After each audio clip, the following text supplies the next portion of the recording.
40% of Americans can't read? What? Everywhere you look, you will see the headlines. Kids these days don't know how to read. Literacy is on the decline. Kids don't read for pleasure anymore. What? And some want to say that we are living through a literacy crisis. You'll even see some claim that 40% of American kids can't read. That's not true, by the way, and we're going to talk about that later in this video. Are we living through a literacy crisis? How's that lawsuit going? Great. Thank you for asking. It's brought a lot of cool people together to fight against someone that has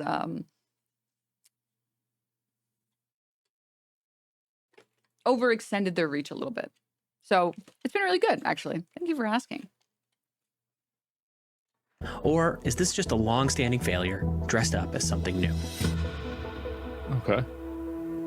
If you want to understand the American literacy crisis, you need to know three numbers. First up, 40%. That's the percentage of American fourth graders who cannot read at what's Not called me immediately seeing 40% and thinking about cops. a basic level. Every few years, 9 years old?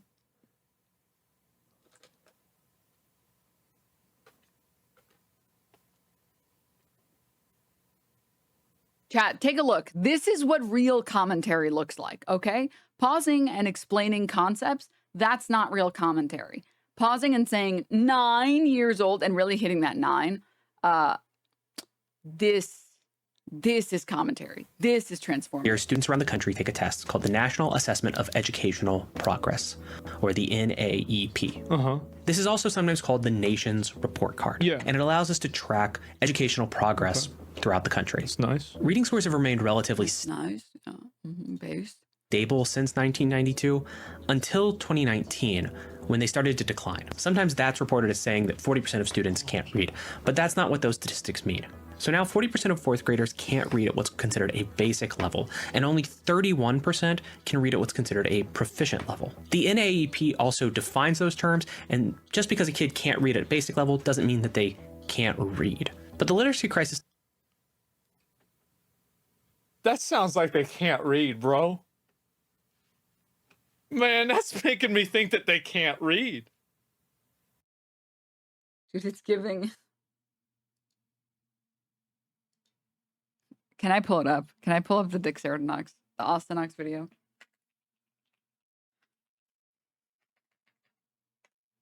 The Trainwrecks debate. This clip, this Trainwrecks clip, or rather this Austinox edit of this clip lives in my head. Actually rent-free. This Austinox edit lives in my head rent-free. Let me pull it up. No, wait.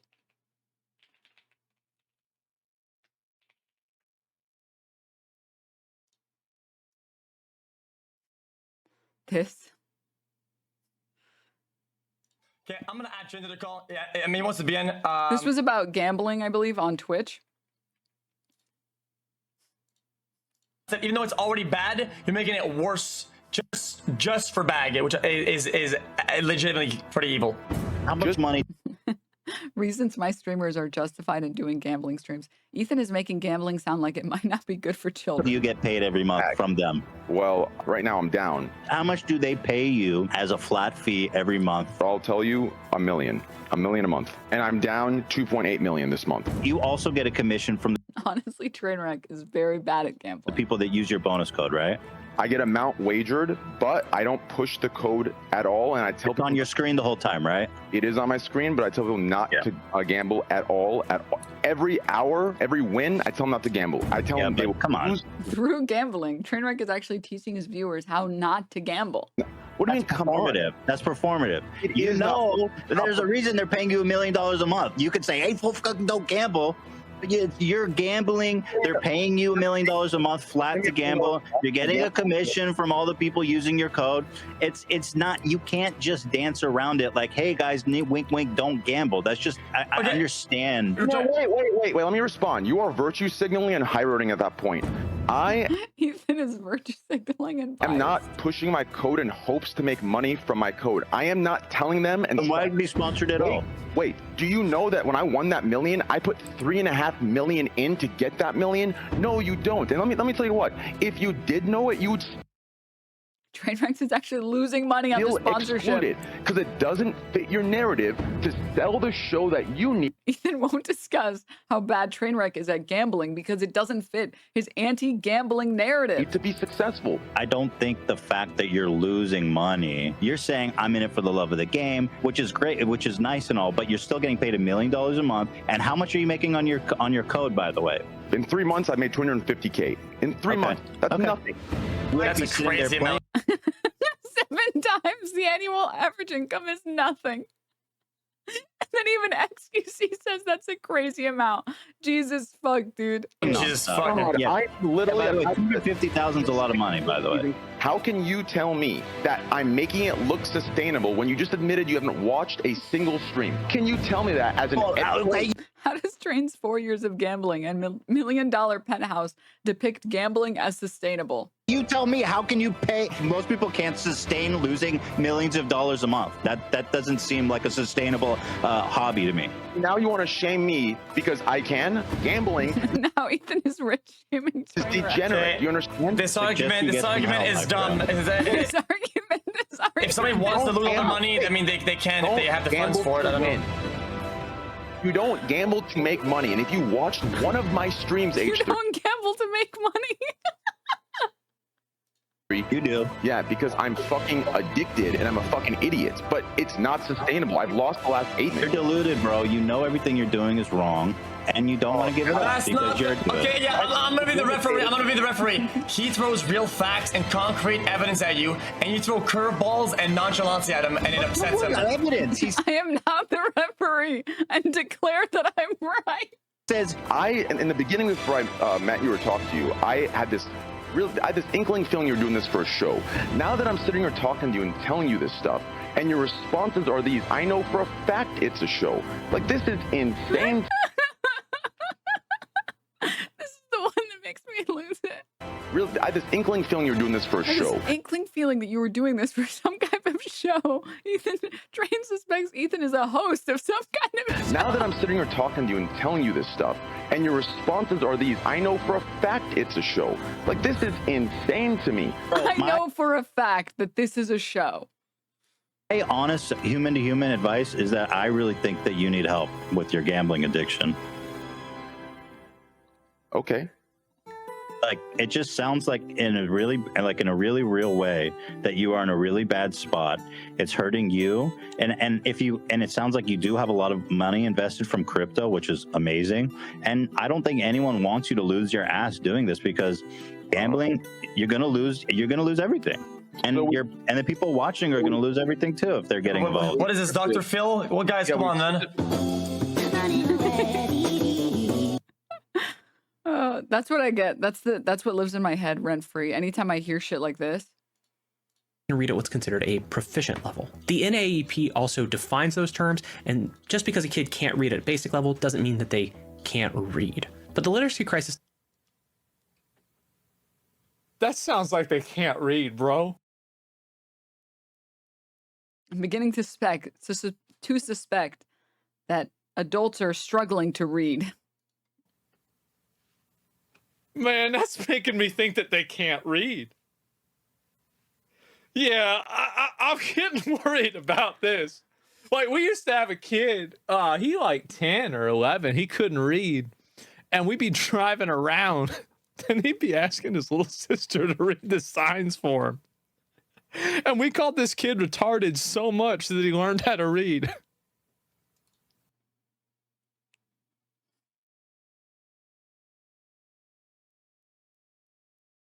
Genuinely, I don't know which part of that story I was supposed to like.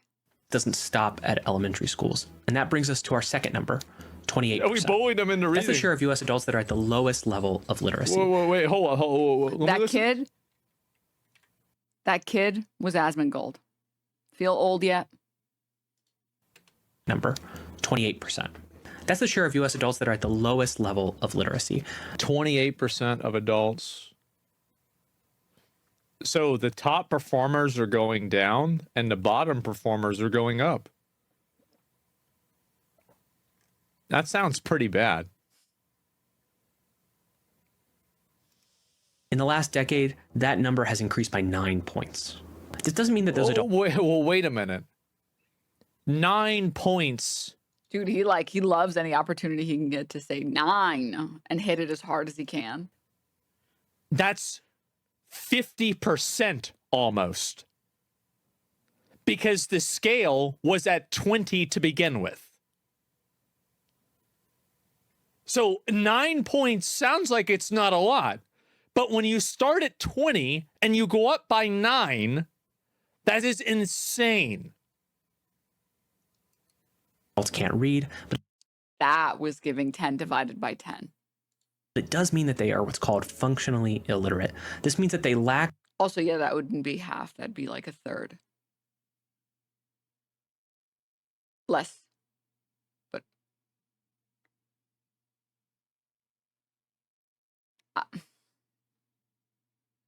literacy skills, which would allow them to navigate the world and go about their day-to-day tasks. Oh my God. And our final number is 21. That's Mississippi's ranking in 4th grade literacy as of 2022. In 2013, Mississippi was ranked 49th. They were basically at the bottom of the country's rankings, and now they are well above the middle. And that's because Wow. they saw the problem and they actually tried to solve it. So they taught the kids how to read? So at the end of this video, we're going to talk about what Mississippi has done right. But first, we're going to take a slightly closer look at that NAEP data. Literacy scores have been declining since 2019. This might not be that surprising because something rather Everybody big knows this.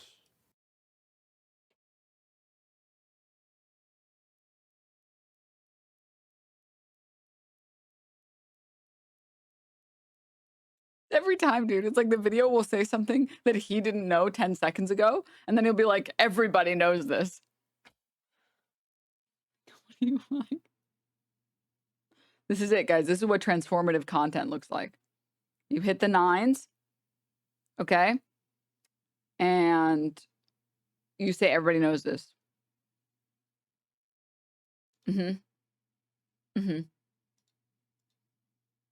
How would you know if he knows it or not? Because he doesn't substantiate anything relevant to that would suggest that he knew this. happened in 2020, which caused a lot of school closures, and we've generally seen learning loss across the board.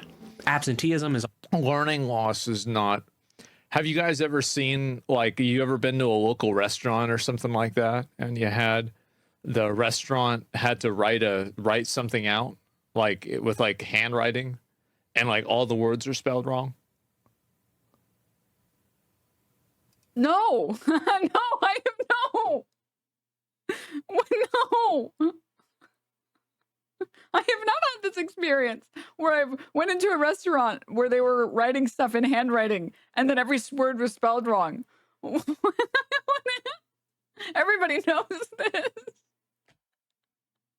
Does he mean abbreviations? I don't know. What is he talking about? Maybe this is a Texas thing. You know what? Maybe this is just a Texas thing.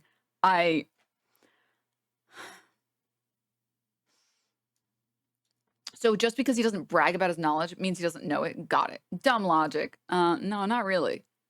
I promise you, as a React streamer, as a commentary streamer, every single other commentary streamer is actively waiting for the opportunity to be able to pause a video and talk about it as much as they can.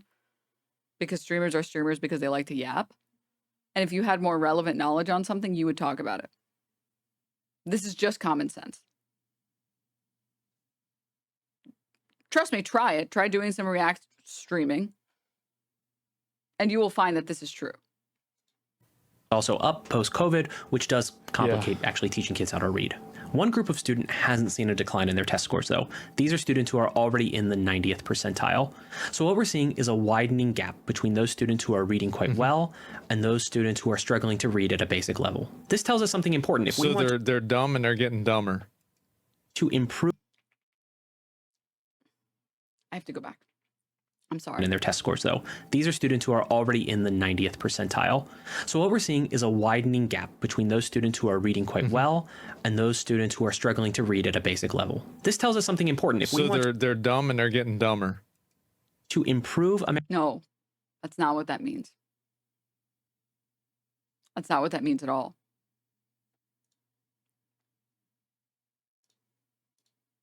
That just means that more kids that used to get like maybe like C's are now more likely to get A's or they're more likely to get F's.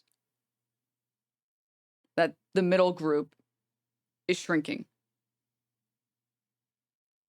Because our education system isn't very good, and it's either too fast.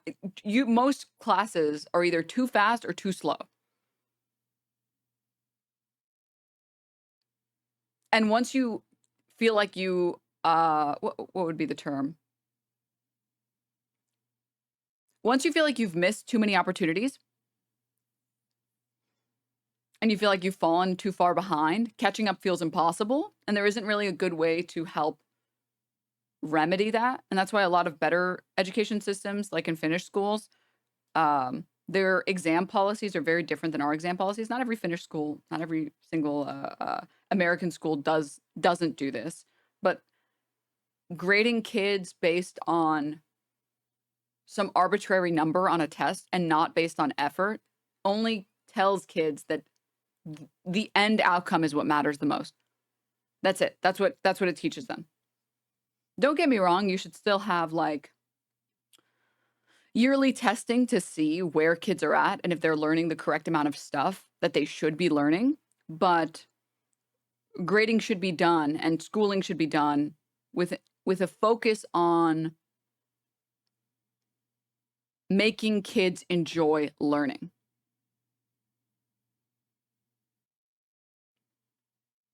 And when you tell kids, okay, well, all that matters is your score, all you're telling kids is like, hey, memorize this shit, and I don't care if you forget it right after this class. Doesn't the end outcome reflect your effort? Absolutely not. Absolutely not. I will tell you, as someone who got straight A's, I knew a lot of kids who tried way harder than I did, and they did not get the grades I got.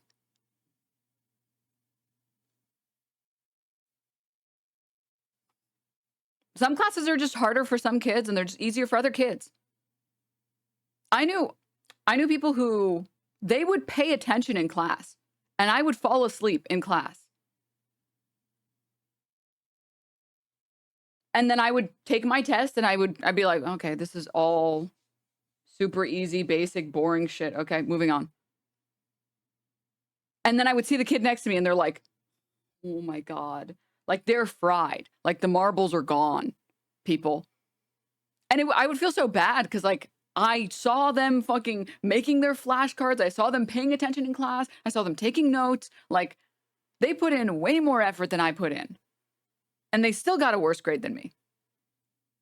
Mogging the kid trying? Well, don't tell anyone. Shh.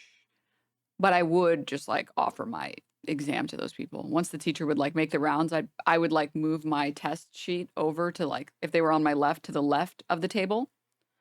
And I'd be like, oh, wow, what's over here on the right? Wow. Like, girl, I know I saw you trying. Like, you don't deserve to sit in summer school. You just like don't. I'm sorry. You tried. You deserve my grade, and I deserve your grade because I didn't try nearly as hard as you tried.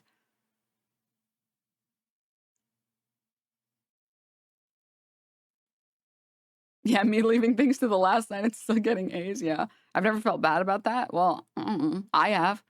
It feels bad to see people put in more effort and time and energy into something and then not get the same results or reward for it. Good going. I was way too petty at that age. I mean, like, don't get me wrong. I saw people who were really mean to me try to cheat off my test, and I did not let them cheat off my test. Okay. You don't get to bully me and then steal my scores. And I made sure to cover those. No. It comes at the low cost of not being mean to me. Okay. As long as you can be nice, you don't even have to be nice. You just have to be neutral. Neutral. Yeah.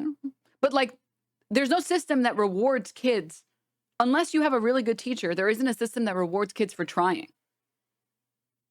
You didn't write decoy wrong answers? I think I did that once. That was like, I felt like such a bitch doing that one though. That one felt really mean. That felt even like a little too mean for me. I was like, I feel really bad.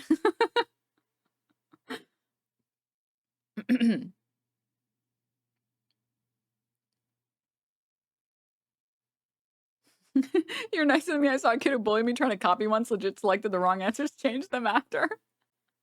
I'm not judging anyone who did that. I'm just saying, like, I'm pretty sure I did that once and I was like, damn. That felt fucked up. To be clear, they probably would have failed the test anyways, but damn, that felt fucked up. Damn. Okay, moving on. I had an AP rhetoric teacher who gave out grades based on improvement rather than scoring. It was interesting. Yeah, I mean, like, I literally graduated high school and I didn't know how to study for a test. I find it sad that I'm from Louisiana and I still know the difference between your and your. You know what it's like to graduate with like all 90s? Or like it's like 3.8 or 3.9 GPA and you don't know how to fucking study? And then you go to college and you're like, wait, I don't know how to study. I literally don't know how to study. I like took my first college exam and I was like, I think there's a mistake. That says C on it. What did you study? No. Oh, maybe that's why. It's like, oh. Uh-oh. Uh-oh. Yeah. And then I learned. I had to learn how to do that. But like a good school system would have taught me that. Would have like or wanted to teach me that, right?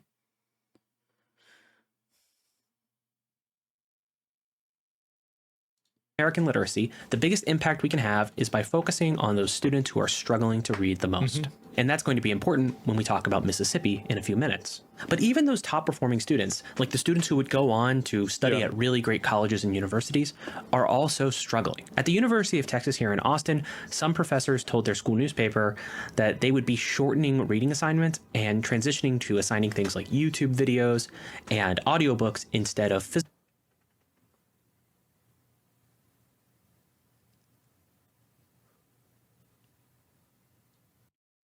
This is such a stupid thing to get mad about when like everybody who's ever been to a bad public school understands that all the textbooks are so outdated because we needed a new football field for the fucking sports kids. So I'm sorry, sweetheart, you still have to use this 80s textbook. And your best resource was Khan Academy. Like, I'm not joking. As someone who did a lot of math tutoring growing up, I did some math tutoring for middle schoolers and then for high schoolers. And then I helped with some math tutoring in college. Sorry, not math tutoring. I helped my friends study for math classes. That's more accurate. I'm not joking. Khan Academy is like way better than the textbook. When you are lost, when you're like, you have no idea what's happening, reading a math textbook is like impossible. It's impossible. I would never suggest it. And I never have suggested like, oh, you're struggling in your math class, just read the stupid textbook. What are you, dumb? Like, no. Because first of all, where are you going to start in the textbook? You're going to start where at the very beginning? How many pages are you going to read before you realize, okay, well, I already know all this stuff. And then what happens when you get to a point in the textbook where you're like, wait, I don't know this already. And they're presuming I already know this. Because it will happen eventually. Like, it's so stupid.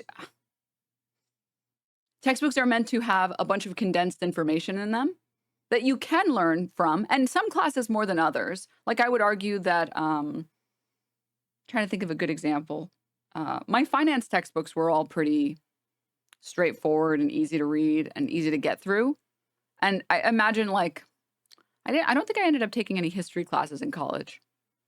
And I didn't read any textbooks in public school. So it's hard to comment on that. But I imagine history textbooks are another one where like you probably can just read the history textbook and it's fine. My accounting textbooks were all very readable. But like math textbooks are not very readable. The only thing that's useful in like math textbooks is like solidifying your already existing understanding of something. That's it. So this idea that like, oh, they're watching YouTube videos, lol, Americans are so stupid. It's like, maybe they're doing that because they don't know how else to learn this material. And Khan Academy, for math at least, That it's way better than reading the fucking. Also, not to mention it's outdated information because a lot of public schools, man, it's such a privileged opinion to have to like roll your eyes at this. It's such a privileged opinion to have.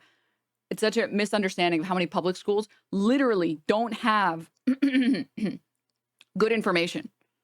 It's just like really, really old textbooks teaching things the ways that we don't even teach them anymore.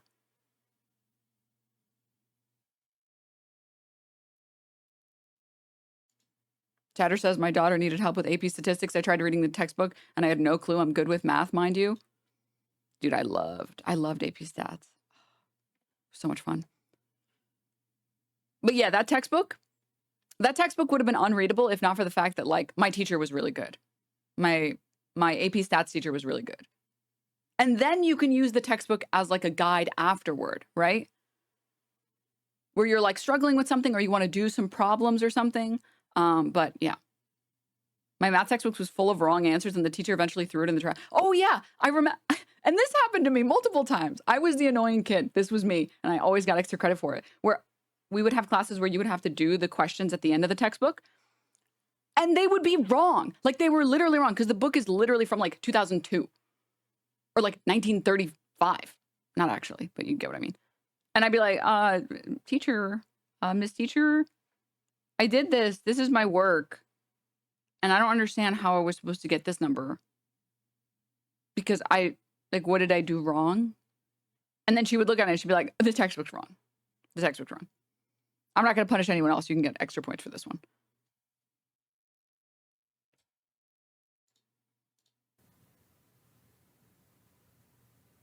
This is UT. Like, I have friends that graduate from UT. Fuck.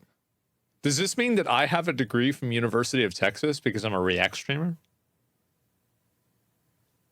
Like, am I, do I get course credit at UT right now? I should, right?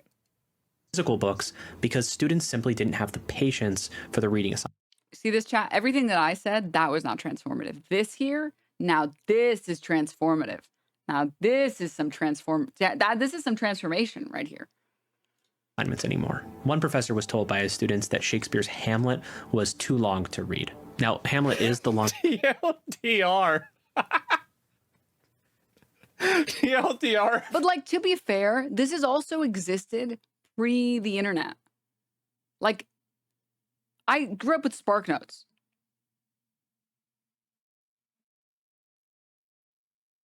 And I knew a lot of other kids who, is it Cliff's Notes? I think I used SparkNotes.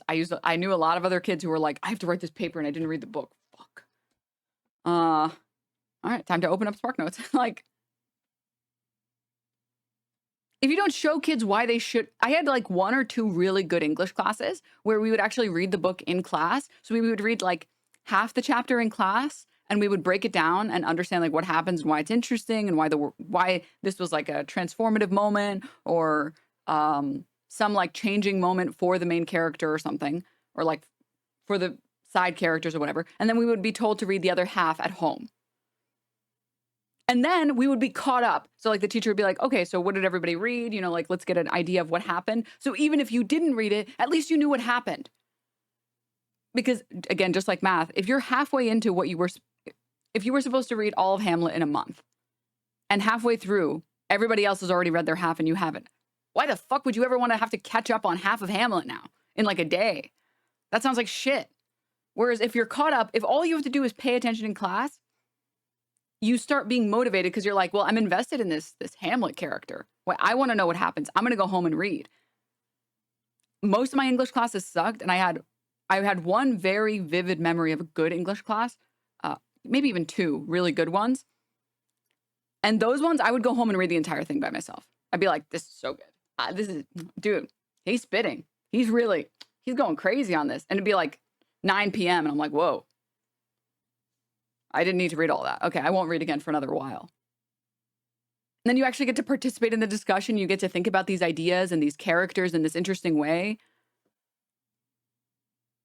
But if you don't do that and you just tell the kids, okay, go read 3 chapters. And then you come in class and they're like, so who can tell me what happened? It's like, in the U.S. is that the textbook are produced by a few publishing companies ran by non-educators too. so there is no incentive to improve them. This has been a problem for decades. Mm-hmm.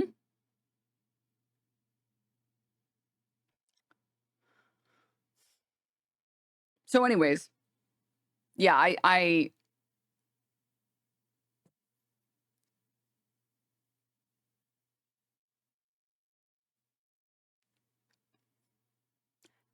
it's the problem has only become particularly bad because schools have become even more underfunded. So there's even less people and teachers willing to work extra hard for fucking dog shit pay. And phones are just so entertaining for kids. Back when flip phones were around, there wasn't that much to do on your phone. Like you could text, but that got boring after a certain period of time, right? Phones are just too entertaining. Smartphones are just too entertaining. You have to show kids why they should be invested in anything else. So you have to work extra, extra hard. And how can you blame teachers that get paid garbage to be able to put in this effort? For Hamlet? I love this. This is amazing. Oh my God. DNM love, DNM love, DNM love. A Shakespeare play, but it is about 30,000 Thank you, words. floating bias. It's much shorter than the vast majority That's of novels. nothing. I've read Twit Longers that are. They banned phones in schools in some regions of my country. I mean, this is my most authoritarian take. Kids should be giving up their phones. There should be phone lockers in every class.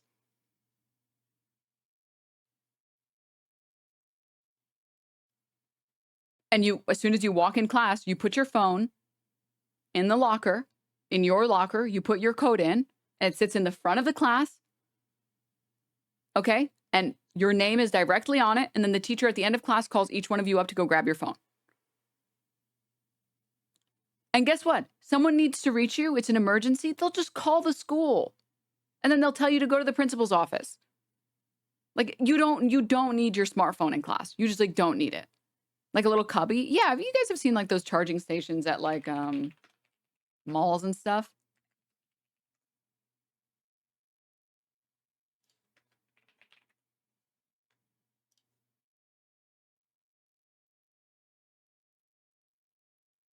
No, I don't want to look at shopping. These ones where like you put your phone in and then you can like let it charge while you walk around or whatever. And you put like a little pin code in. The counter argument is that they might need it during a school shooting. To do what?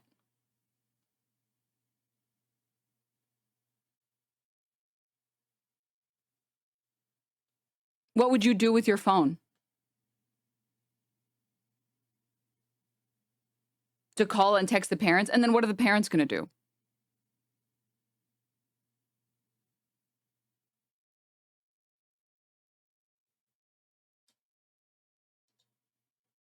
Send a final goodbye. Dude, that is so depressing. That is actually, I'm sorry, that's too American of a conversation for me. I'm sorry, I can't even engage. I can't. I can't. To give your location, how would that help?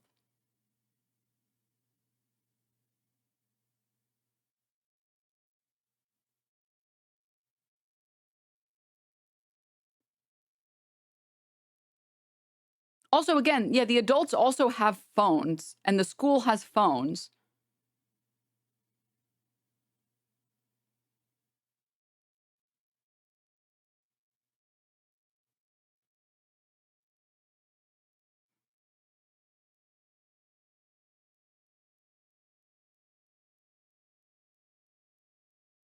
Why remove phones instead of guns from schools?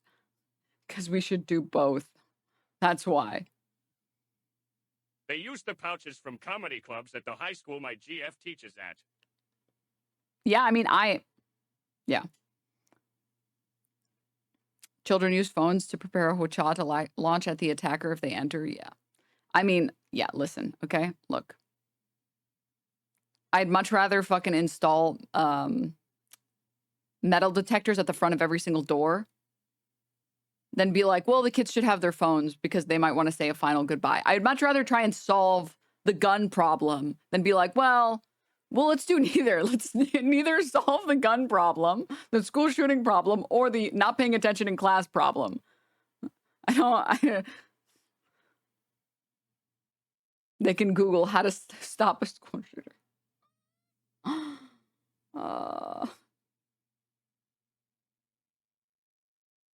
School shooting, get ready with me. No, dude, no.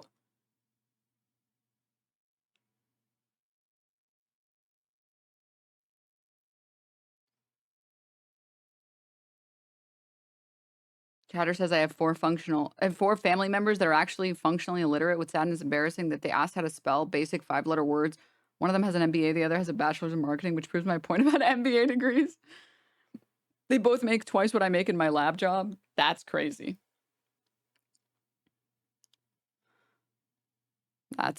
I'm so sorry for you, Chatter. Also why you should never respect business school students, okay? It's true. Specifically, finance bros.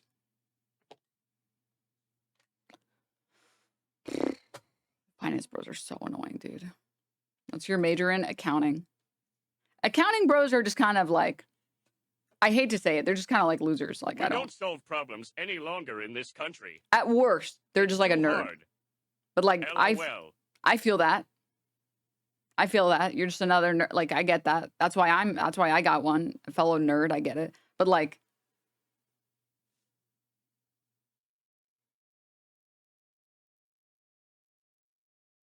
I can't see parents agreeing to not having phones at school as long as we have that many school shootings. I disagree. But I don't really care to argue this. Okay, continuing. Or longer than that. Out there. These professors. Teacher here, we've had so many Alice trainings with and drills with officers. One piece of information they give is that no student has ever been lost after an evacuation of a school shooting. So even with sharing their location thing is not a reason to have, it's even with the sharing the location thing, it's not a reason to have a phone in school. I mean, I just think you should be able to like put the phone in the front of the class at the start of every class. Just use your phone in between classes.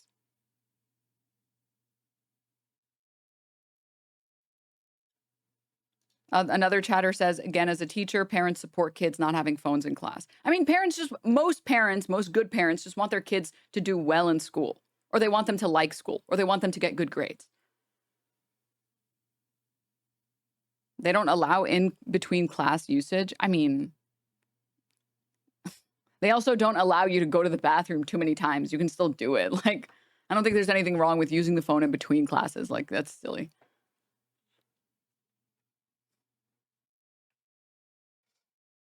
All right. Okay. Our teacher said no phones on the desk, and that was it. Why can't we go back to normal? Well, because phones have gotten smaller. And kids have AirPods now, which are impossible to see.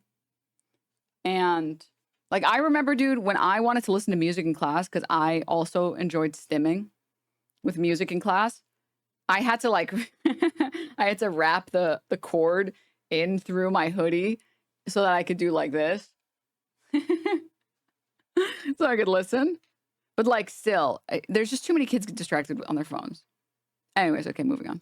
Cited things like the rise of video content, but also phone usage as leading to a decline in their students' reading abilities. But they've decided that they have to give in and change with the times so that they can meet their students where they are. That same professor who was told that Hamlet was too long, he used to teach they don't need to meet the students where they are. The students need to meet the school where it is. This is embarrassing. Because yes, let's put the burden on children. Correct. Yes. 12-year-old Billy, who's only motivated by candy and video games, I'm sure that he has the self-control to pay attention in an hour-long lecture about how the Gettysburg Address was really important. How can you expect kids to want to pay attention in class when most classes are unbelievably fucking boring? This school is going to be churning out retards. Like whenever you are working at like an engineering factory or an engineering plant, you're going to get a sheet of paper and it's going to have instructions, and there isn't going to be a TikTok video that's going to explain it to you. if the Bible has 700K words, yeah, I know. Like, there's plenty of books that have way more. Like, my dad has like a copy of the Brothers Karamazov just randomly on the floor. The thing's like this fucking thick. So, no, this is outrageous. And I'm not. Me, when I look at the entire field of sociology and pretend like none of it is real. No, people aren't impacted by their environments. We should just make everything about bootstraps. That's been working so far. So far, that's what we've done for the past 4 decades. And look at where it brought us. I think if we keep doing it, it'll start working any day now, just like trickle-down economics. Not a reader. I don't like reading. But even I know this is ridiculous. 10 plays per semester. He's now teaching 6 in his classes. So even college students at good schools are struggling to read, and many of them are going to become adults. Sorry, this message is hilarious. No, students need to meet teachers where they're at. I'm sorry, but he's right. Kids need to be challenged more. But that's the current strategy, and it hasn't worked. Why would you keep doing something that doesn't work? This is like we're going bowling, and every time it's your turn to bowl, you take the ball and you chuck it. And I'm like, dog, don't you think like you should try a different strategy, like as an idea? Because that hasn't worked for the last 7 games we've played. You've gotten 20 points every game consistently somehow. And you're like, no, I need to be challenged more. I need to be challenged more. It's like, dog, it's not working. If it's not working, you got to change some shit, dude.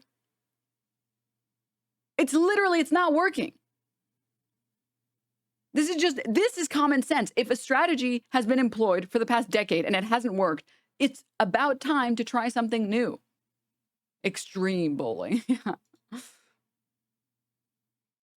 Do you think allowing kids to have phones glued to their face is better? Our education system is broken. What are you talking about? I literally just told you, I think kids should be forced to put their phones in like a little cubby at the front of class.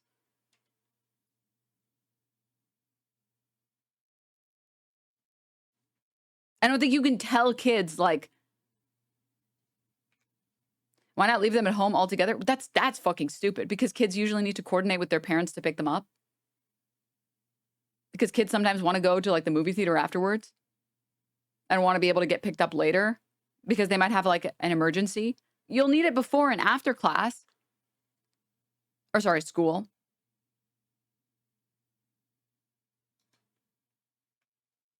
How did kids do that before phones? Poorly. Guess what? Having location sharing makes it a lot harder to get fucking kidnapped.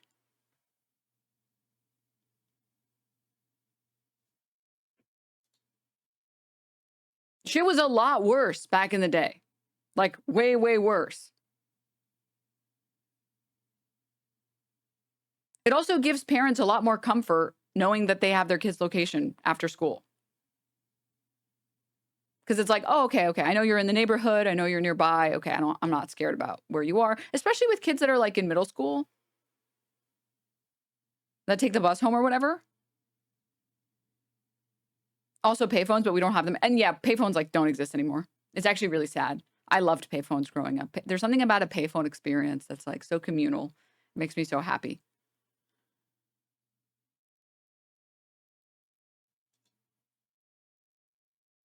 What's the stats on kidnap?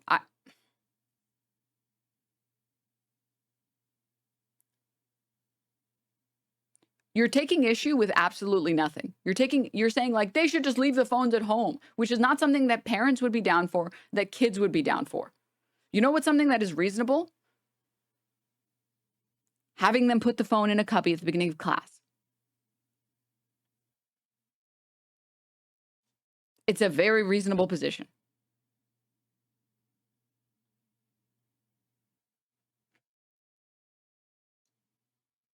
Like, I mean, personally, I don't know all of the research on this, on the psychology on this. So maybe people more informed can educate me on it and educate the rest of chat. But self-control is already so difficult as an adult. Think about how difficult it is to like not eat junk food if you have junk food at home. What's the solution? You remove the willpower aspect of it and just don't bring the junk food at home. Right? If you have a food that you know that you binge, whether it's Oreos, whether it's cereal, whether it's just like Twizzlers, whatever it is, you just don't bring that home because you know you're going to fucking just inhale it. Right? The fuck? Self-control is only hard for kids. You've never procrastinated anything in your adult life, ever. You're a lean working machine. You like have to paint the house this weekend and you're like, let's go. Yeah. You have to like do the laundry. You're like, I'm ready to do it. It needs to get done. All right, man. Sorry. Not everyone lives like you. Some people procrastinate. All right. Also, yes, chat, you guys brought up a way better point, which is like people with drug addictions are adults. People who have addictions to drugs who are adults. That is like peak. Self-control is like out of those people's hands. Once it becomes an addiction, it's like literally, it's you fucking impossible. Not literally impossible. There's lots of people that have quit smoking cigarettes or quit heroin or whatever the fuck, but it's very difficult.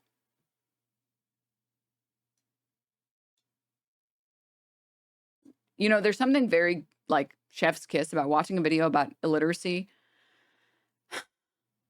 And then some smart guy over here comes to tell everybody that they're all idiots for not having enough self-control, but can't spell the right yours.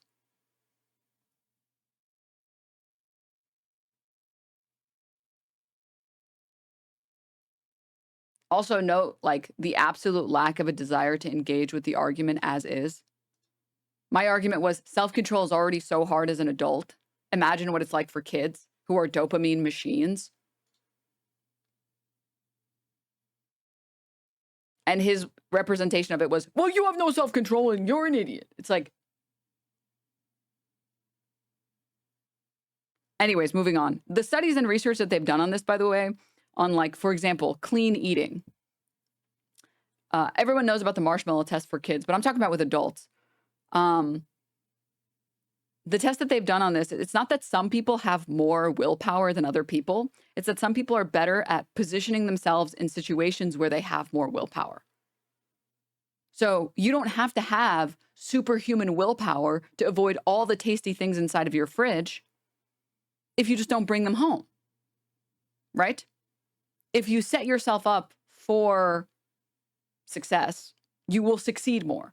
And it's not that there's anything wrong with you or your brain that you can't control your behavior, your willpower, whatever. It's that you set up the easiest systems and then you are more likely to set those systems up. A good example is like going to the gym, right? If the experience of physically going to the gym is so daunting because you have to drive really far, or it's a really sweaty experience, or there's nothing positive or negative about, or sorry, there's nothing positive before or after the experience, you're less likely to do it. But if you set up some positives around that, you don't have to use as much willpower. And if you can make every task as little willpower as possible, you will do more tasks. To be fair, every gym experience should be a sweaty experience. Sorry, I mean like your gym doesn't crank the AC for some godforsaken reason. That's what I'm talking about.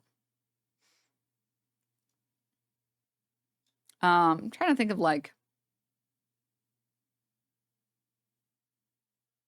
one thing I know I'm terrible about, one very good, easy example, the dishwasher. I know that if I just empty the dishwasher, I will be more likely to put dishes in the dishwasher, which will make doing the dishes easier going forward. Because eventually I'll put the last dish in the dishwasher and I'll be like, oh, it's full, time to run it. But I don't ever empty the dishwasher.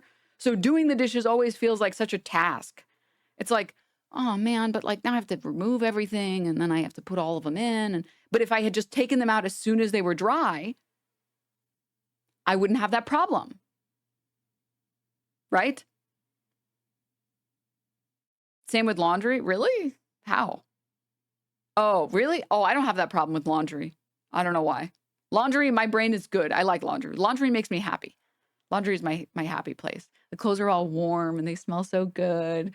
And it's just like, it's such a nice, peaceful experience, right? Dishes, like, ew, I'm touching all these like slimy plates and they're covered in whatever the hell this shit is. And then you get your hands wet. And then you get like the texture autism where you're like, oh, this is so disgusting. But another good example to that, if you have to use so much willpower to overcome those experiences, just get yourself some fucking gloves. Which, guess what? I did that. And now doing dishes is at least a little bit easier. It's, again, so much of being an adult is figuring out how to deal with getting yourself to do these things with as little willpower as possible. Because the more willpower you use for every individual thing, the less things you're going to want to do. I don't know if this is like super ADHD, but this is how I live. I just try to game the system as hard as I can. Why are your clean dishes slimy? No. I'm talking about putting dishes in the dishwasher. If I just put them in as soon as I had dirtied them, it wouldn't be gross. But because the dish that had like spaghetti on it, which still has like some spaghetti residue, it's been out for a day on like the kitchen sink or in the kitchen sink. I'm like, ew, I don't want to reach in there. And now it's all like wet. It like dried and then it got rehydrated because I turned on the sink a couple times. Ew, I don't want to touch that. That's so gross. I will, but you're so right. I grew up in a house where I was told attitude was lazy attitude, which definitely fucked me up. Yeah. But anywho, okay. Are you sure you're not a germaphobe? No, I just don't like. I hate the feeling of like wet, dirty things. It's so gross. Okay. Moving on. Adults already struggle with self-control and willpower. It's already a constant struggle, especially when you have to come home from like your job after you worked 8 hours. God forbid you have bad coworkers or a bad boss, or you have to deal with fucking customers, which is some of the most grueling labor, dealing with customers, or God forbid, all of the above. It's like, you're already so fucking beat. You have like this much willpower to do literally anything when you get home. Like you're here. You're like, okay, I can do one task. God forbid the task is already difficult. It's like, I'm not doing anything. Actually. Actually, we're doing it tomorrow.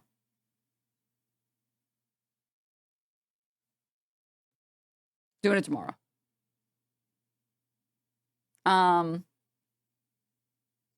Kids are just a worse version of that. From my understanding, there's more long-term thinking with adults than there is with kids. Someone who's like a psychology expert or whatever, you can correct me if that's not true, but that was my just very basic understanding. Long-term thinking is just a little bit better with adults. Self-control is still brutal. Imagine having no self-control and then also having no long-term thinking. Of course you're going to sit on your phone all day in class. Of course you are. You're like fighting the inevitable by being like, well, they should just work harder. No, just set up a system that makes it easy for them to succeed in. As an idea, right?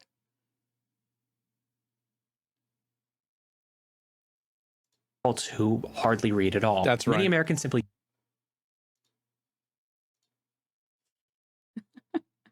Funny that you're talking about this, considering you are being sued for your lack of self-control.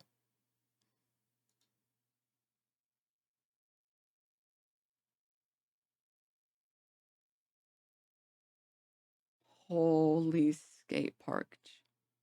For your...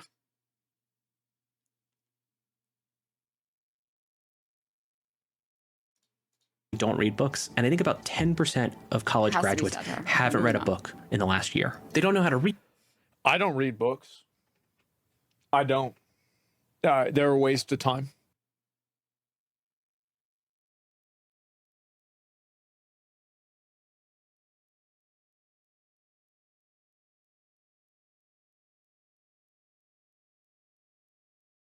Poop found in toilet.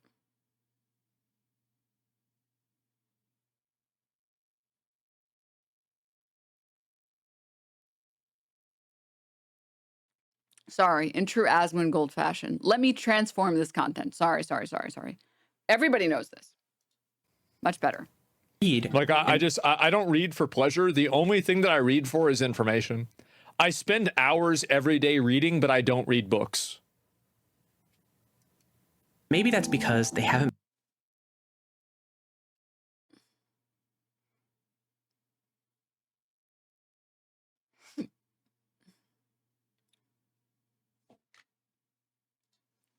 I need the meme. I think it's not Jimmy Carroll. What the fuck is that? He was in. I'm like blanking on every single movie that he's been in. Jim something? He's in the one where Morgan Freeman is God. Jim Carrey. Okay, came back to me. Sorry, I don't have like godlike memory of actors and actresses. Jim Carrey.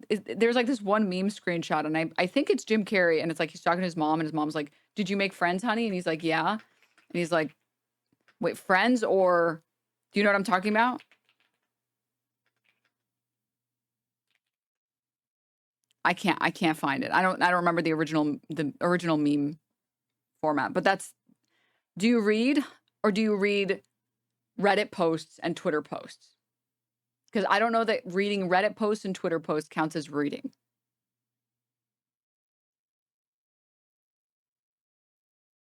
Oh, was it Donnie Darko? Was that Jake Gyllenhaal? Was it?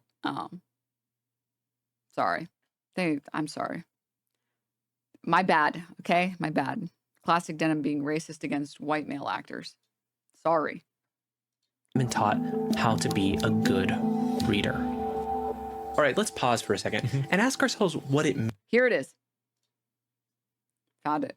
I made a new friend. Real or imaginary? Imaginary. That's this meme.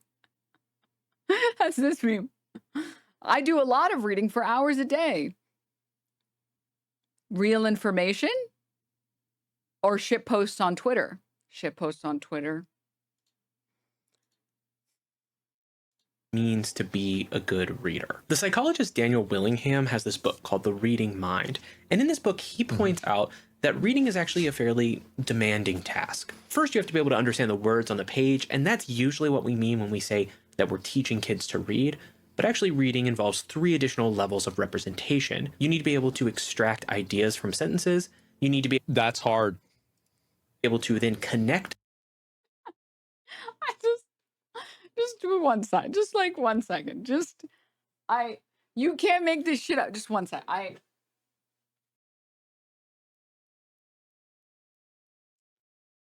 The idea. I had to go collect my marbles, chat. Okay, I had to collect my marbles.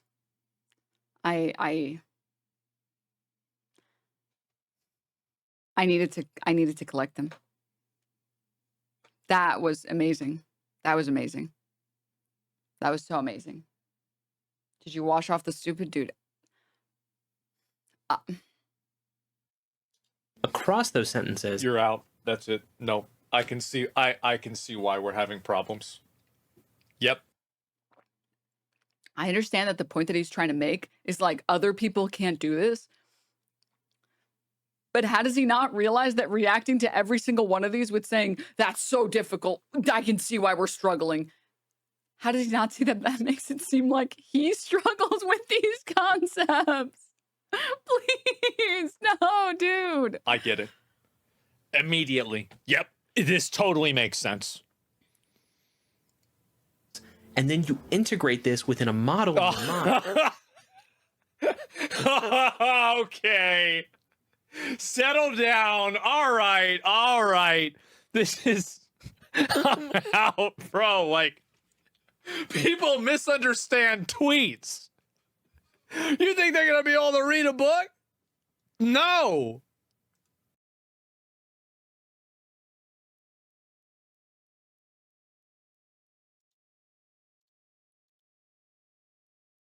I'm pulling it up.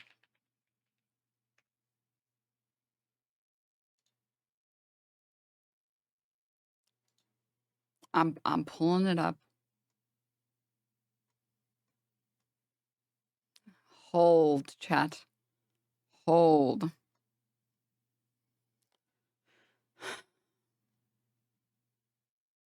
Got to be here somewhere.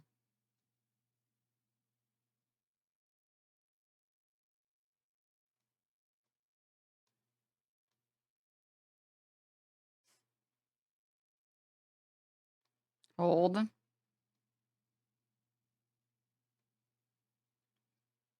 Where is it? Dude, it's like hiding from me. Oh, wait. I'm on the wrong channel. The marbles. If you're looking for the marbles, they're gone, Denims. Stop. I know that they're gone. I know. Mine are gone. No, no.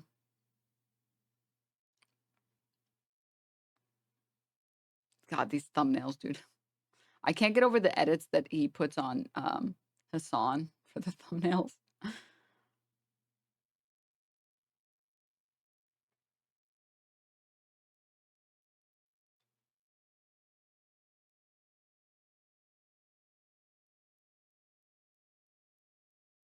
Hold. This mic thumbnail is so funny. Okay. No. This one? I don't know if it's this one. Maybe it's this one. Maybe it's this one.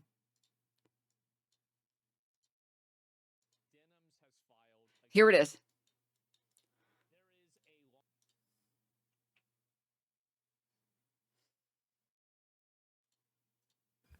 Like, people misunderstand tweets. You think they're gonna be able to read a book?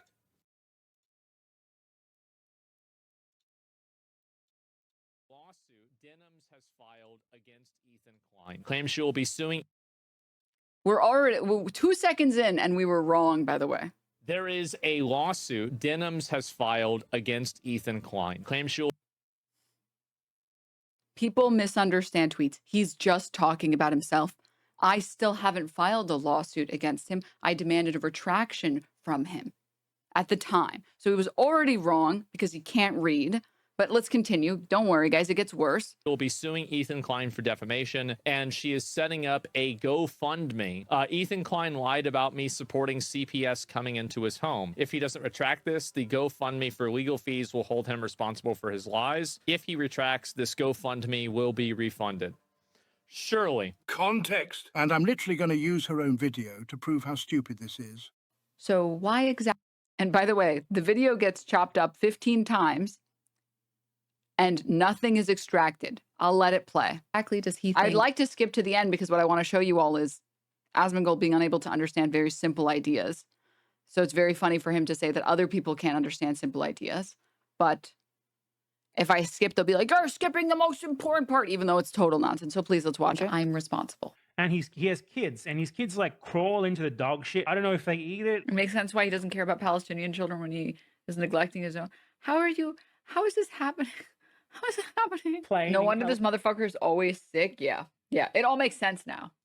That's so crazy because like none of those comments have anything to do with CPS, but sure, let's keep going. Makes sense now. Basically, Ethan Klein is saying that my community called CPS on him. Look at her chat. Call CPS. Bro needs someone to call CPS. I'm honestly shocked people still take We've this so rehashed this so seriously. many times. Here are the first and last frames of the video that he played. He showed 65 messages, which is less than 7% of the messages from that time period. All these chat messages together. You gotta love that you can see the giant timestamp I put on the video. So there was only one channel that ever tried to do it. And they spliced it so many times that it's obvious that none of this is construed correctly. It looked like they happened at around the same time instead of over the course of the full 5 minutes. So my brain is melting at this point. I like how not even the editor that puppeteers Asmongold's ass on the Asmongold Clips channel was able to come up with anything convincing. So he just says, my brain is melting, because that will signify to his audience, you're supposed to be mad. It's supposed to make no sense. I know I tried really hard, but don't worry. Defense from her own video is that it wasn't the whole chat spamming. Which is relevant if you include the part before that, which you spliced out, which says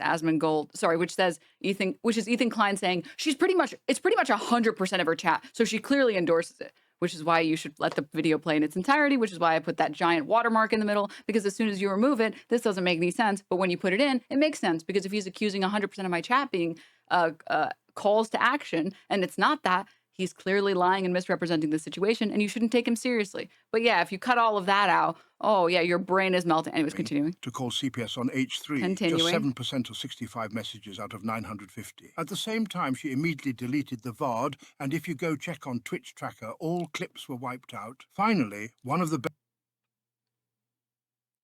Your Honor, I couldn't find anything incriminating, so I'm just going to point at the VOD. Did you see the VOD? Did you see the VOD? Did you see? Meanwhile, the entire segment is on. This is all so rehashed and so boring. basis of her lawsuit, as is true for any It's my favorite thing for being famous of Elsa. Case, is the claim of financial harm caused by reputational damage. Meanwhile, her Twitch...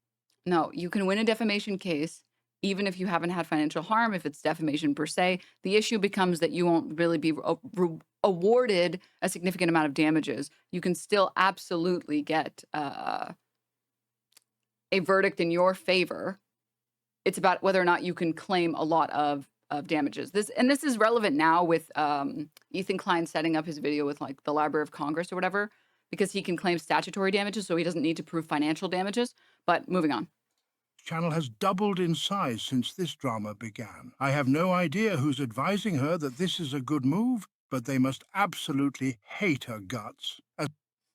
Guys, who do I trust? The guy who uses the David Attenborough TTS to puppeteer Asmongold's asshole, or a lawyer that passed the bar? Legal fees can easily climb into the hundreds of thousands. This video was like, this was like a 0 out of 10 video, I gotta say. Out of all of the dishonest videos, this one was like, not good, not good. This one was good. Okay, but this is why I was showing it to you guys. I just, again, like I said, I can't skip these videos, or I can't skip parts of these videos, because then the Asmongold morons are like, you literally skipped everything that was important, even when it wasn't important, so I'm going to be a responsible gamer. But let's read this again. Or listen to this again. I'm out, bro. Like, people misunderstand tweets. You think they're going to be able to read a book? And to all the people that are trying to explain to me, which I like, oh my God, the misogyny is crazy. It's crazy. Right. People are criticizing you because you're a woman. Of course. Literally, forget reading tweets, man. The Marlboros are gone. He can't even listen to a sentence and understand what the sentence means. I have been clear from day one. I make people mad because I'm a strong character, okay? And I don't mean strong in a positive or negative way. I mean it very neutrally, that I invoke strong emotions in people, okay? Because I say things that are not middle of the road garbage. And I take strong opinions on things, which makes people either like me or dislike me. So I've already bitten that bullet. I don't really care. I literally don't care. You can hate me for whatever shit that I say or don't say. I don't care. But that's not what I said in the clip. I didn't say people hate me because woman. I said people are sitting here explaining to me defamation case law, which, by the way, now that Ethan lost his defamation case, or Ryan Kavanaugh won his defamation case against Ethan, all of this in context is hilarious. It's so much funnier now. So watching a bunch of people be like, does she know what anti-slap is? Meanwhile, Ethan lost like 3 anti-slap appeals in a row to Kavanaugh and then eventually settled with him. It's like, dude, do you not think that I would look up this guy's history with defamation before trying to pursue that? Hello? Assuming that, like, woman online, she must be idiot. She must have not even known. Let me explain to her what an anti-slap is. And it's, like, spelled wrong. It's like, that's the misogyny part. Explaining to someone something very simple that any reasonable person pursuing that legal procedure would have already looked up and researched. That's the misogyny. Not people disliking me. Are there people who dislike me because I'm a woman? Yeah, of course. I mean, there's people who dislike everybody for innate qualities. I would say the majority of people dislike me because they have never watched the stream and they have opinions of me that are totally incorrect. But it's funny that this guy who's like, people can't even read a tweet. He can't even listen to a sentence. He's not capable of listening to a sentence and understanding what a sentence means. And to all the people that are trying to explain to me, which I like, oh my God, the misogyny is crazy in reference to people trying to explain to me simple concepts that, of course, I would have looked up. And if not, I would have asked my lawyer about it, obviously. And the text even reads there about underestimating people because of misogyny, right? But then what is his extrapolation? He's crazy. It's crazy. Right. People are criticizing you because you're a woman. Of course. But like I said already, I prefer... I didn't even say that. incapable. The illiteracy, dude, please. Oh God. And I'm sure there's an example of him doing this probably every fucking 5 videos. Oh. But I've only watched the ones where I'm in them because I'm like, the clips channels are like, they're not good. The clip channel videos are not good. Mostly because you're just being lied to the entire time. And people like have no idea. They literally don't understand that they're being lied to by the clips channel. Oh my God. All right. Moving on. No. That answers the question of what the text is about. And Willingham notes that many readers fail at the second level. They're not able to point out obvious contradictions in a paragraph that they read. If you're not reading at a level where you could even catch obvious contradictions, then you're going to struggle when you're reading sets of instructions or complicated forms. And really that contributes to what we called functional illiteracy before. That's that illiteracy that... It's like you can read, but you can't ever read when it matters. You can only read when it doesn't matter. You can read the sports stats. You can read, you know, a romance novel about how a woman falls in love with a lizard. And, you know, and the lizard's also a billionaire, by the way. But, you know, but you can't read instructions. What literature is he reading? What type of smut does Asmongold read? What the? Billionaire lizard? But I don't like the marbles. On how to put together a vacuum cleaner. You can't figure that out. Makes it difficult for you to navigate your day. No, it's okay. So there's a couple problems. One, there is a problem of like, it's reading and like literacy in general it's kind of like a muscle that you have to constantly use to keep. And the lazier and lazier you get and the less and less you do it, the less you want to do it and the more difficult it gets to do it the next time and the next time and the next time. Like every lease you sign without reading it ensures the next one will be even less likely to be read. You should read your leases because you should read any legal document that you sign. Chat, I'm looking at you. I know there's a fuck ton of you that don't read your leases. Read your leases when you sign them. Please, this is my one request. Please try to read them, okay? You don't know what's in those provisions, all right? More importantly, one day you're going to find yourself signing a lease after having signed 10 leases that you didn't read at all, that was totally terrible for you, okay? And you can skim through a lot of the stuff that's not relevant and the stuff that's not important. Like they have entire pages that are like, this is what you're supposed to do if there's like roaches. This is what you're supposed to do if there's mold. Invite Asmongold to live in your house. You know, like they have entire categories for that. You can skip that stuff because it's not relevant. But you should read all of the financial stuff. But I don't, his point is not salient. That's not, I don't. Day life. Being able to connect ideas is actually a skill that you have to develop. And I found that when I was teaching philosophy at some universities, that skill was would teach the philosophy. Something that my college students still fucker, but not pejoratively. Lovingly. Fucker. Needed to develop. I found that the worst question I could possibly ask when I started, you know, a discussion of some text in the classroom was, I read a lease for a prospective apartment once and they had a clause about excessive plants indoors, which they defined as more than 2 houseplants. Like what? Yeah. And like, this is the reason to read your leases, by the way. It's so when you get hit, you know what your rights are and what your rights are not. And so you know what you should be hiding if you want to have more than 2 plants, or what counts as 2 plants. Like, you know, get sneaky with it. Be like, well, technically I have 2 big potted plants that have a variety of plants. Sorry, this chatter. You're a low IQ loser. Do us a favor and end your career. No, Omegalol. No.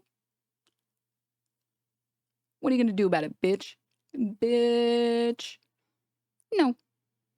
All right. For being underestimated. All right. I prefer it. So I don't care. No, wrong video. Sorry. What is this text about? Because most students could tell you what some of the sentences said, but they weren't able to form a picture of the cohesive whole. That meant that You know what? I don't know if he's going to put this together. Think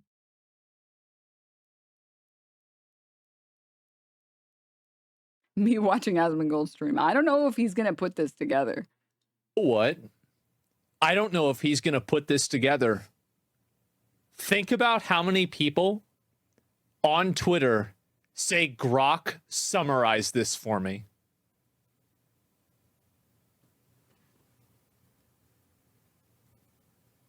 Uh-oh. Your entire audience? What? Huh? That's a lot, isn't it? Wow. Yep, good example. Yep. That's right there in front of you. I had to guide them through Not multiple people in chat saying me. interpreting a text. I would have to ask them questions like, what is the thesis of this article or this book or whatever it was that we were reading? Yes. Where are the arguments and the evidence for that thesis? And then is there any irrelevant or unnecessary information? You're getting increasingly depressed. You don't have to be depressed. In the future, these people will be turned into human batteries, and some of them will be turned into food. That's your entire audience. Your audience will be turned into batteries and food? Also, people are not a good food source, all right? I'm sorry, just like, not to be annoying about this, but really quickly, people are not an efficient food source. Bugs are a much more efficient food source, okay? Think about how much food you have to fucking put into a human being, how much effort you have to put in, how much attention, and how long it takes for humans to get to like maturity or whatever. I'm sorry, it's not efficient. It's not efficient. We'd be eating people already if we tasted good. Well, I can't speak on how tasty or not tasty people are. I haven't tried it. I'm sorry. I haven't had human flesh yet. But we're just not efficient for like growing and farming. It's just not yet. Well, you know, what if I end up stranded on an island and then, you know, we all draw straws and I happen to draw the one that says I get to eat the other person. And then one guy draws the I get to get eaten. Like, I don't know. You never say never. Like, what if some shit happens? Who knows? Right?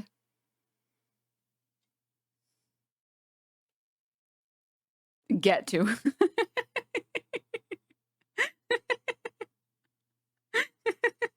What if you have to eat Asmon? Would you do it? No.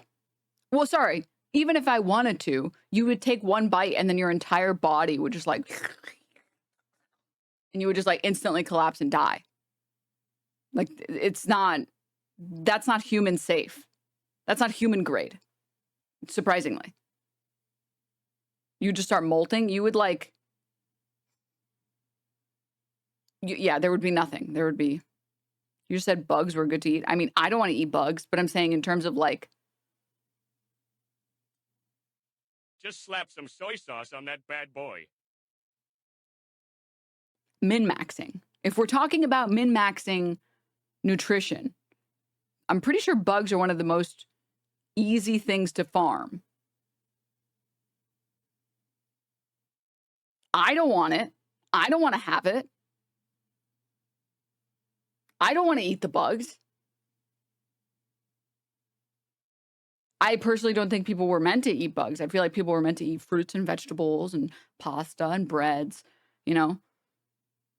But when we're talking about min-maxing, people are not an efficient food source. They're just not. They're just like city planning here, you know? If you're talking about like,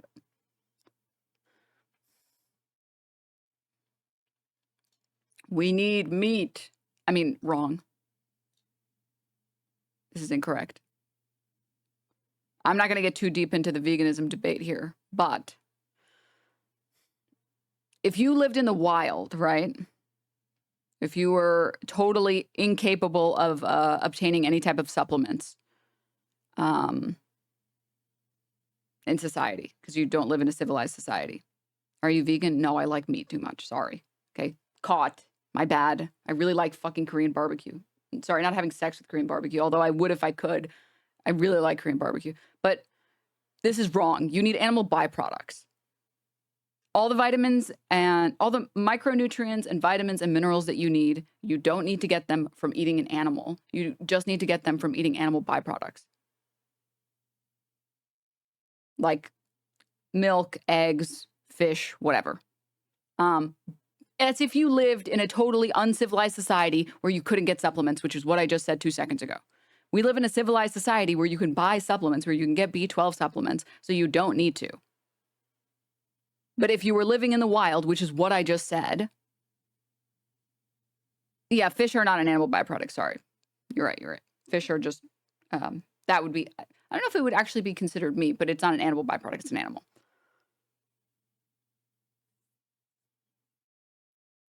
Laughs and bean protein? No, I'm not talking about, no. The quickest way to convince everyone around you that you're a total fucking idiot and a moron is telling people you can't be vegan because there's not enough protein. Like, you immediately show your ass to everybody else for the huge dumb fuck that you are. Like, the easiest way to prove that you're a total moron is to say that you have to eat meat for protein. You're actually a total moron to think that. You are so stupid. You are, I'm sorry. I know that that's maybe a little bit mean, but like, no. You absolutely do not. You absolutely do not. I have known ripped vegans, like shredded vegans, okay? First of all, gotta spend $20 on nut products per meal, though? Alopecia. No, you just need to eat, like, beans or, like, pea protein, which is, like, the most common. The problem with pea protein is just, like, the texture sucks. Pea protein, ugh. I don't know why it's so grainy, but maybe it's better. Tofu, another good one. Any legume, yeah. I mean, even like broccoli, dude. No plant carries vitamin B12 unless you're going to consume soy or tofu. First of all, what's wrong with consuming soy or tofu? Just really quickly. Second, I was addressing you directly by saying, we don't need meat. You can get B12 from animal byproducts.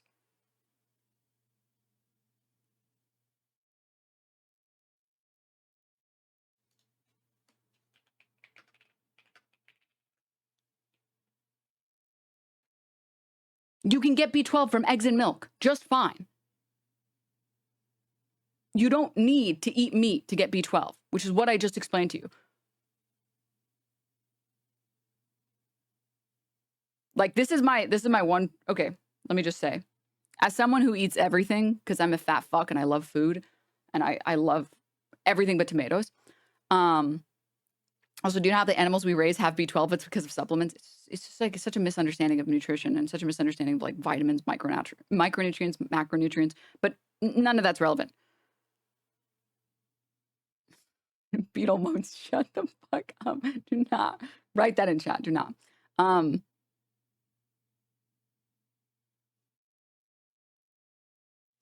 Wait, organize my thoughts. I was right there, and then I got sunlight by that one chat message. Trying to get it out of my brain. Oh, yeah.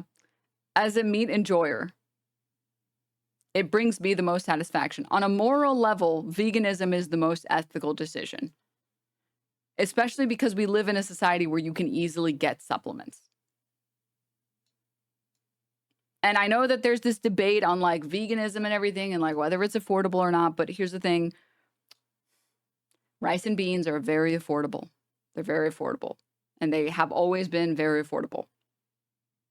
The problem is that there just isn't that much variety in like types of things that you can get if you want to eat vegan, right? And that's the part that becomes more expensive. Once you want to start having vegan substitutes for otherwise non-vegan products, that gets expensive. But vegans are not like vegan food, innate vegan food, vegetables, fruits, rice, legumes, all that shit is, it's cheap. Relative to meat is very expensive. All right? Moving on though. Probably the healthiest diet you can have is like a vegetarian diet. Because we already know processed red meat is carcinogenic. And excessive amounts of red meat are just like not good for you. Having like red meat every single day is not good for you. And then with fish, you run into the problem of like, overconsumption of like mercury potentially. I'm sure there are some fish or some fish farms that are like less concerning with that. And also, if you're not, it's only concerned if you're eating a lot of fish. But I'm pretty sure from the research I've done, vegetarian lifestyle is like one of the most sustainable, cheapest, and healthiest. You don't need to eat meat. You absolutely, anyone who tells you you need to eat meat is a fucking moron. You don't need to eat meat. Even if you never want to use supplements ever in your life, you just are anti-supplement. Just eggs and milk, dude. Eggs and milk. Just admit that you like eating meat. Just don't be a little bitch. Don't be a little pussy. I say it. I get on stream. I'm like, I eat meat because I like eating meat. I'm sorry.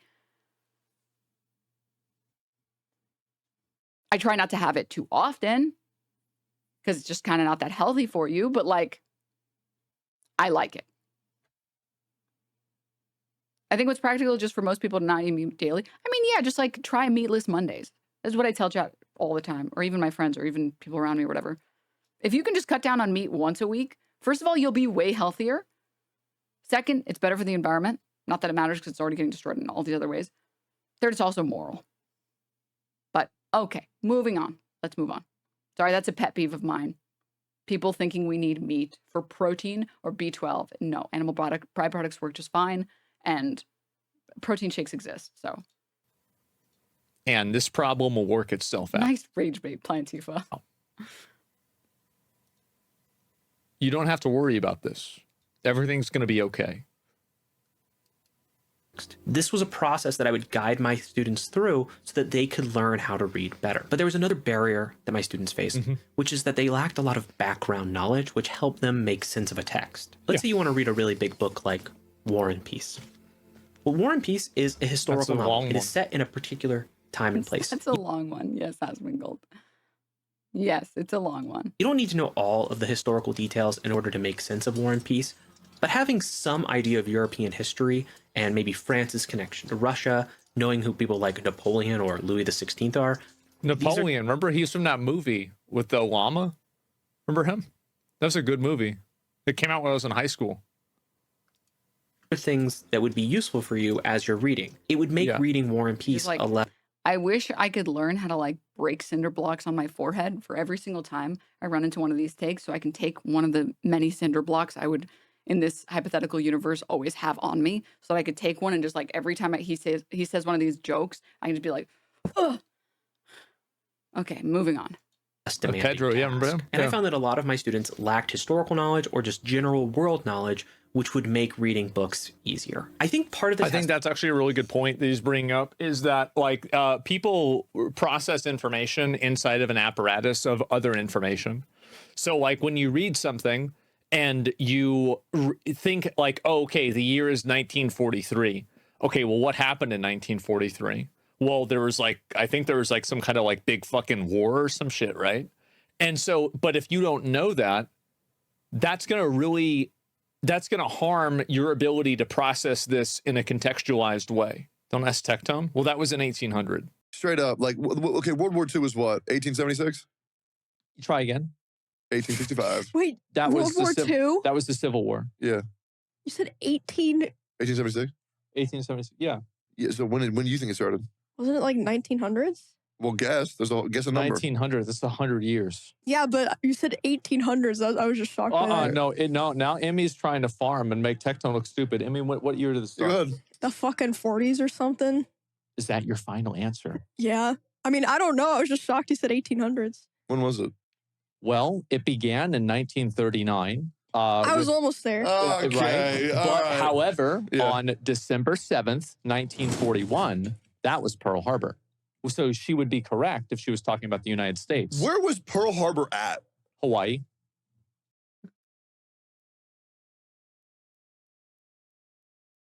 Oh my fucking God.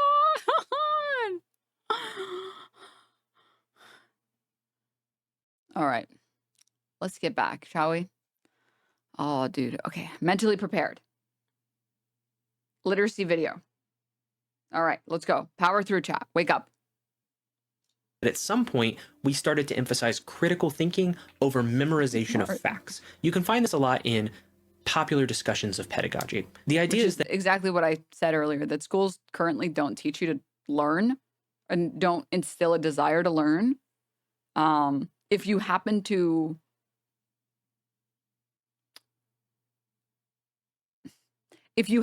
exit the public school system and somehow love learning, that was not by any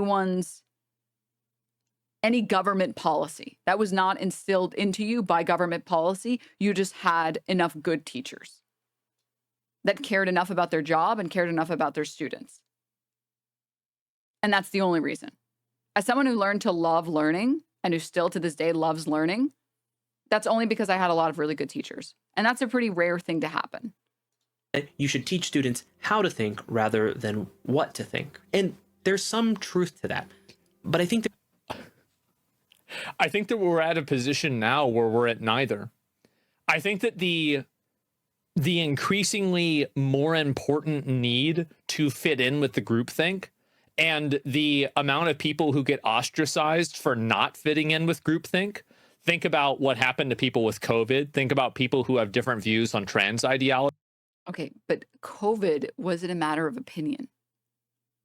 It wasn't like, well, I think COVID doesn't do anything.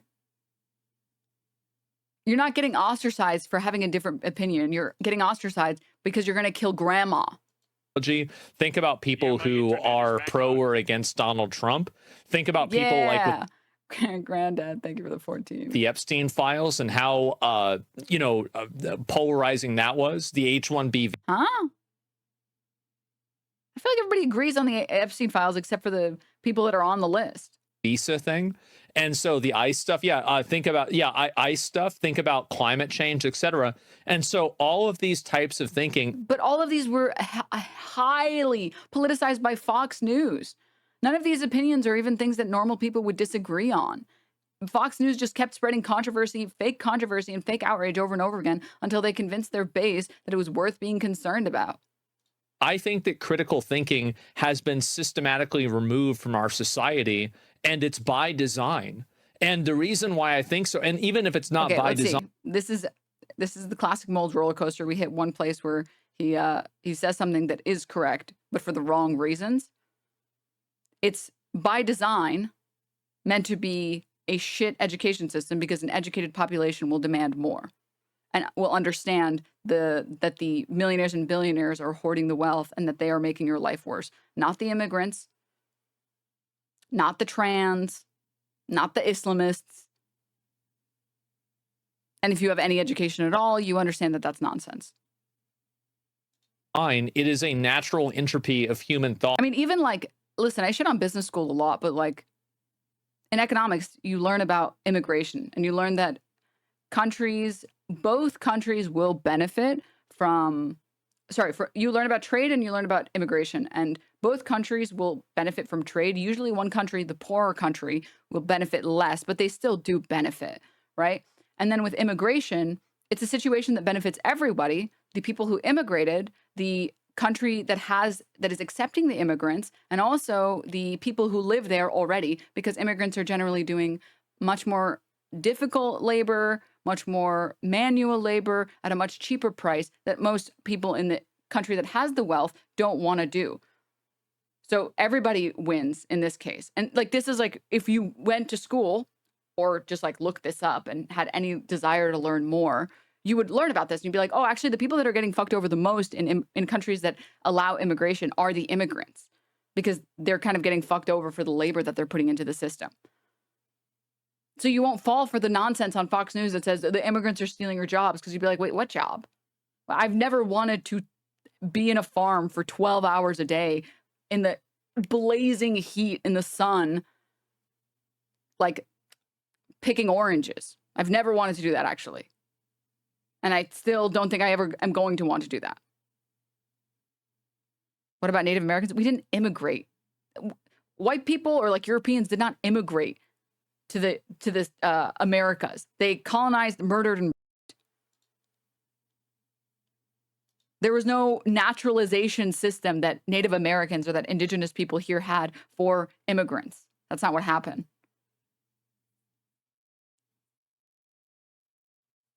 Yes, I know, shocking. Immigration is not the same as colonialism. Whoa. And collective thinking.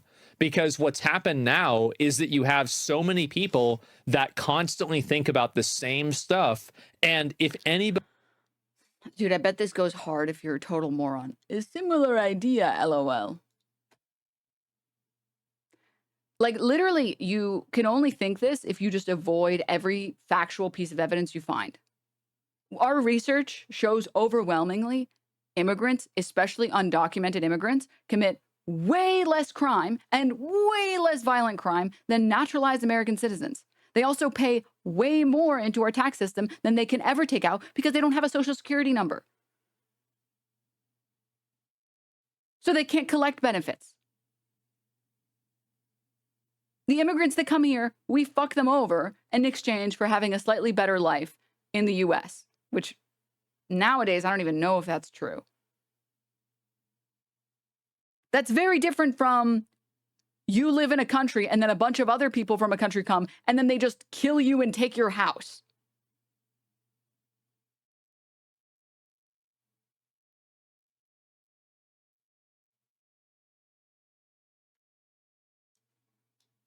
has, like, how many of you guys have seen somebody on Twitter, for example? How many times does somebody get called a racist without also being called sexist, homophobic, transphobic?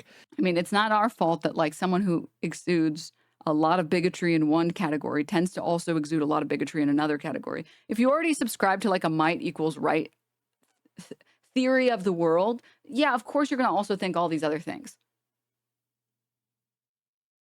The intersectionality of bigotry. And like, I don't know, what's the other, ableist, right? Usually this is like an array of insults that are just thrown out at somebody, right? Like, yeah, you never pull one card, you always get the full Exodia. And so what happens is that people are taught not to critically think, because critical thinking will lead them to conclusions that bring them against the established dogma of their worldview. So I think that really believing science and believing the outcomes of science is a great example of this. If you believe science, you would think that there are two sexes and that you can't change your sex. But if you believe science, then you could also believe that certain types of man-made climate change would be a negative impact on the world. Both of This is when I would take a cinder block and smash it on my head. Imagine saying you believe in science and then just ignoring intersex people and ignoring that actual scientists all agree that gender and sex specifically is bimodal.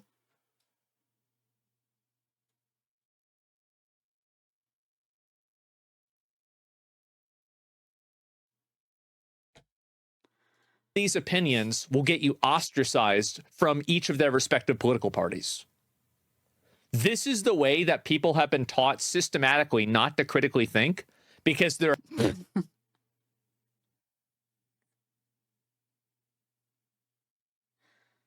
Oh my God. Oh. Dude, this shit goes hard if you're an idiot. This shit goes so crazy.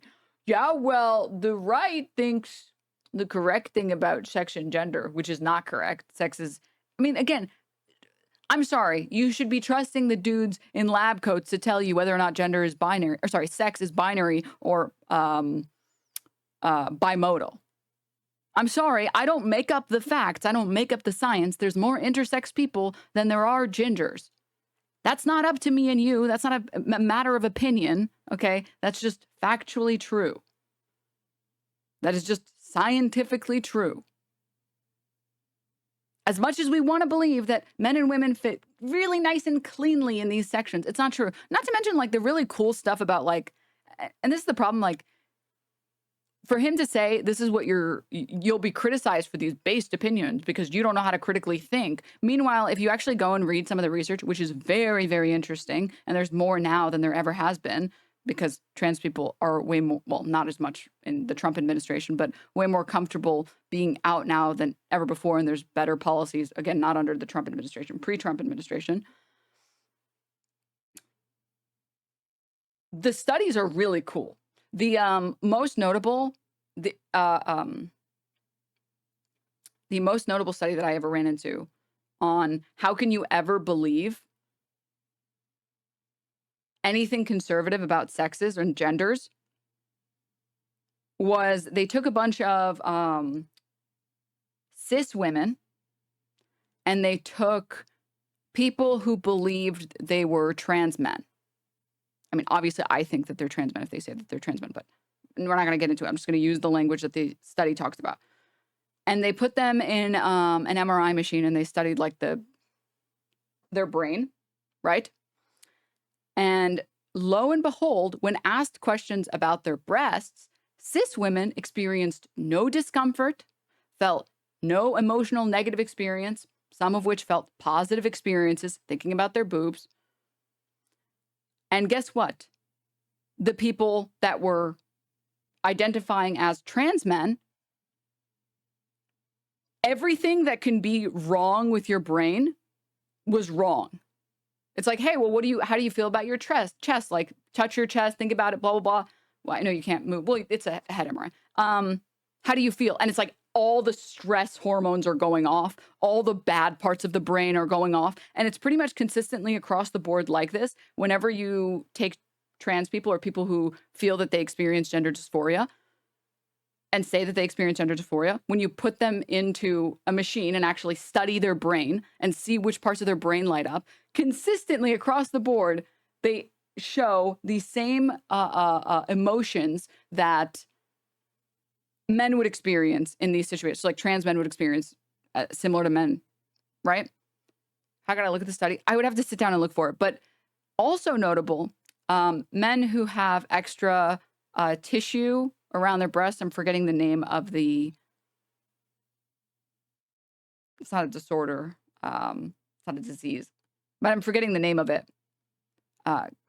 Gynecomastia, is that the one? I'm going to trust you guys on this. I mean, that sounds right. Let me double check. One sec.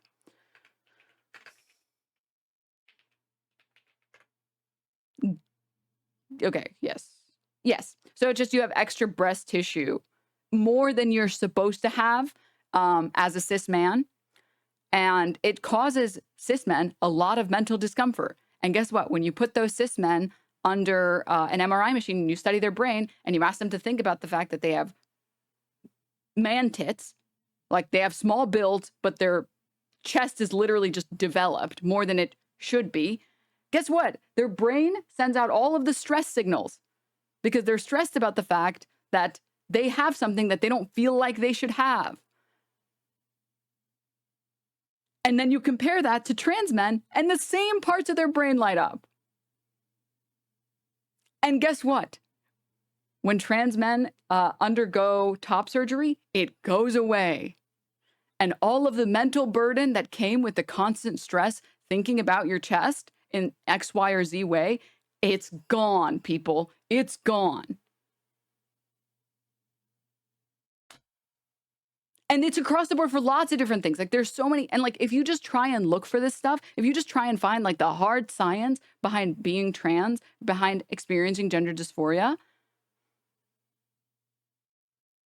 there's so much research. The past decade has given us so much research. And like, we can have a conversation about whether or not gender dysphoria is required for being trans, et cetera, et cetera. And like, I don't want to enter true scum territory. I'm only claiming that the easiest way to get people on board with understanding that being trans is not something that people are just like making up for fun, that they're like, I feel trans, ha ha ha ha.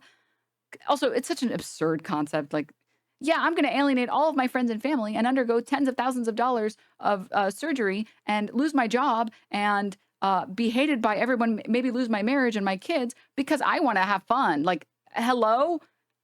Use some fucking common sense here. And then when you actually look at the studies on this, across the board, everybody agrees gender dysphoria is real. And the way that you solve gender dysphoria depends on what's causing the gender dysphoria. It comes right back to the being gay is a choice thing. Yep, correct. And so gender dysphoria is not necessary for being trans, but you can't convince transphobes that trans people are real without first pointing at, in my opinion, I've had the most success, pointing at studies relating to gender dysphoria. So yeah, it's just, I was just listening before entering. I'm a cis man. I'm reading a chat message. I'm a cis man and I'm dating a trans woman. Learned so much from being with her, and it's taught me to deprogram the internalized prejudice for anyone that is queer that I was taught. I'm happy for you, chatter. Or are these studies? I mean, like I said, I don't have it on hand, but I can. Also, you have to be diagnosed with gender dysphoria to get gender affirming care. I don't know that you have to be diagnosed to get all types of gender affirming care. I know you would need to get diagnosed, or sorry, let me be more specific. From the trans people I've spoken to, in order to get any coverage, you need to be diagnosed with gender dysphoria.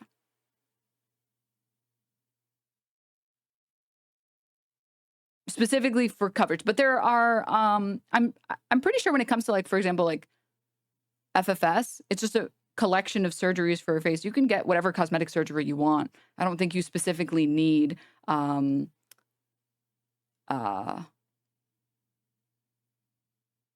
any signed document, or like if you wanted to get breast implants, I'm pretty sure anyone can get breast implants. I don't think you need specifically a sign off from your doctor. Now, when it comes to again, getting covered for it, getting financial coverage from your insurance, I'm pretty sure, just from the trans people that I've spoken to, and obviously this is only going to apply to some states, some countries, you specifically need to get a diagnosis of gender dysphoria in order to get any coverage for this stuff. So let me see. You need letters for all surgeries, trans women here. Okay. That makes sense.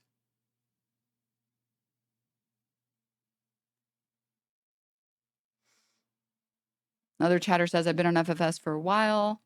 Or I've been trying to get FFS for a while, sorry. And while I think I need to be on estrogen for a year to get coverage for it. Yeah, that was, again, my understanding. My understanding was, if you want to get the insurance to pay for any of it, you have to get some amount of time with a therapist. You need some amount of time having taken hormones. You need some diagnosis of gender dysphoria. And all of that is, yeah. Let me see if I can find something. Wait.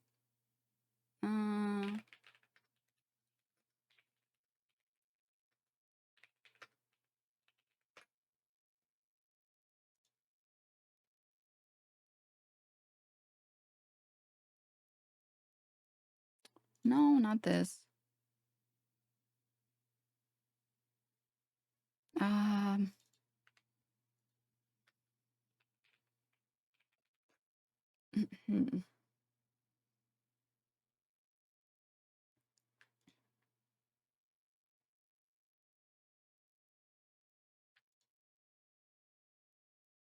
Hold.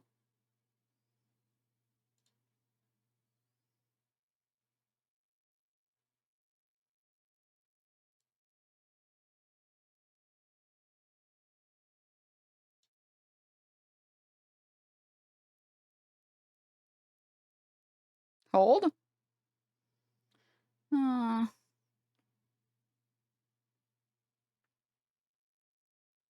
No, this isn't the one. I'm trying to, like, find the specific study, but it's going to be impossible to find off the cuff right now.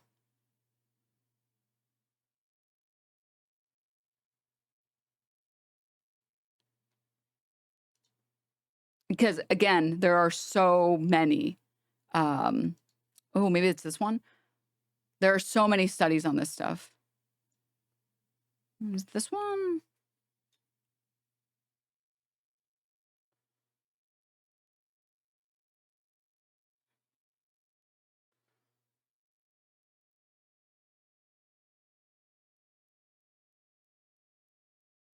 Hold.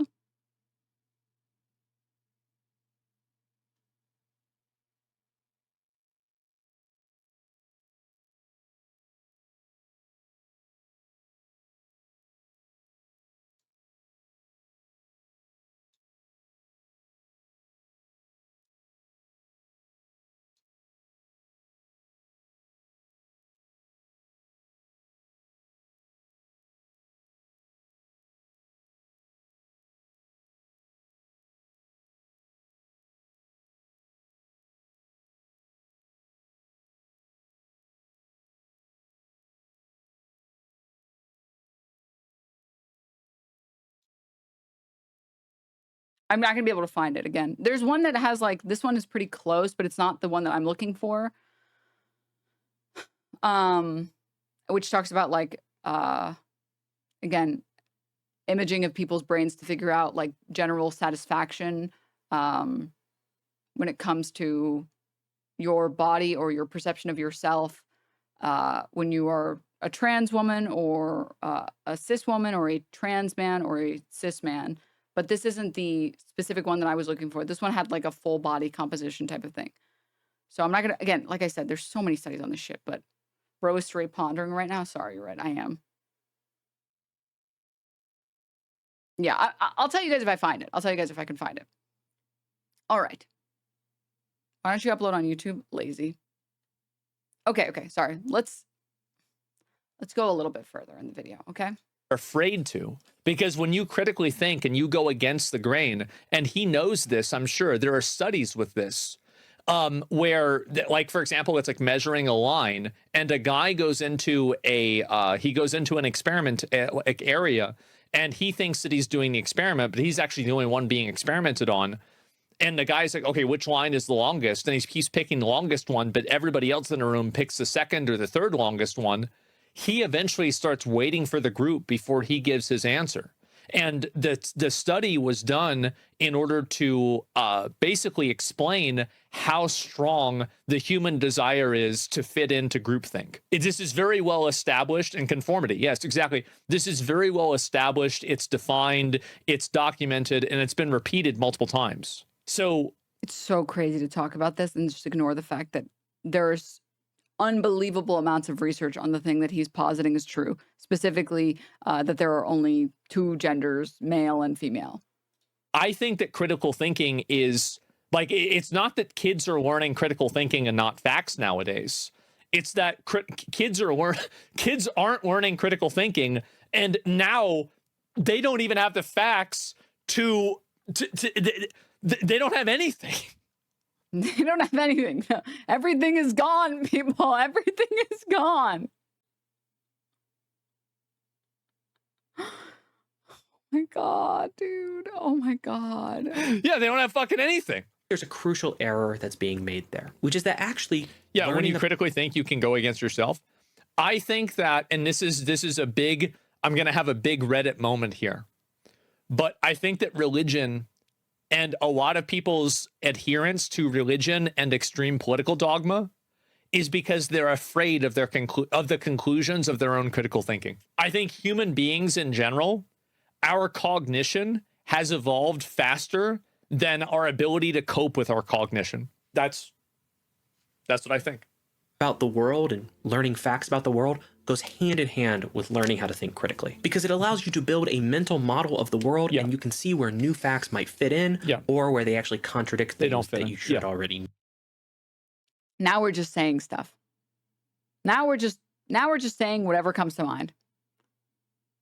No. Critical thinking and memorization might actually go hand in hand, and they help us to produce. Critical thinking provides a frame of reference, or sorry, memorization provides a frame of reference for critical thinking.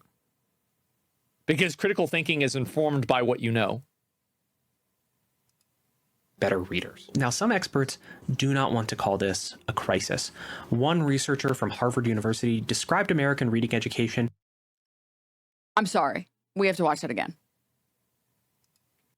Because, for instance, or sorry, hand contradict things that you should already know. Critical thinking and memorization might actually go hand in hand, and they help us to produce. Critical thinking provides a frame of reference, or sorry, memorization provides a frame of reference for critical thinking. Because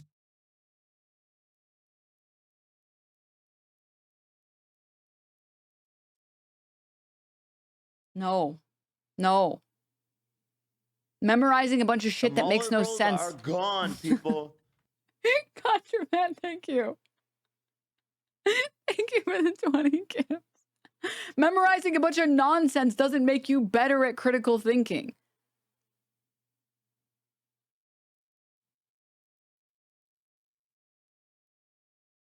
If you memorized a bunch of stuff that was useful, then you could use that. But memorization innately, he didn't say, he said they go in hand as in, first of all, if you are not capable of thinking critically, it's going to be harder to know the things that you should remember, the things that you should store, or the things that you shouldn't. Not to mention like how you store information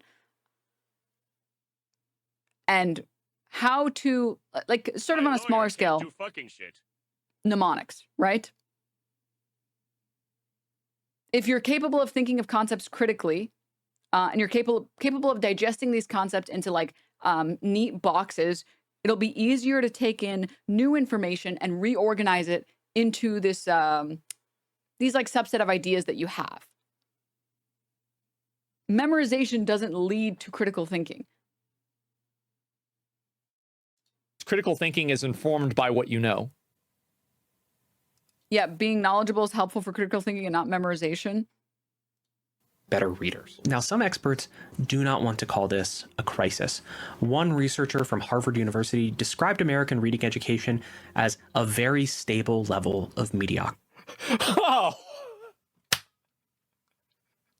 thank God. I was worried for a minute there. We've never done a great job, and things have been getting a little bit worse, but this isn't new, and it's certainly not unprecedented.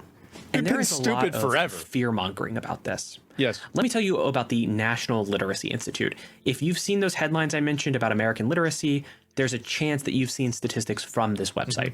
For instance, you might have heard that 21% of American adults are illiterate. But it's more than that. Anybody who's, again, anybody who has seen people read knows it's way more than that.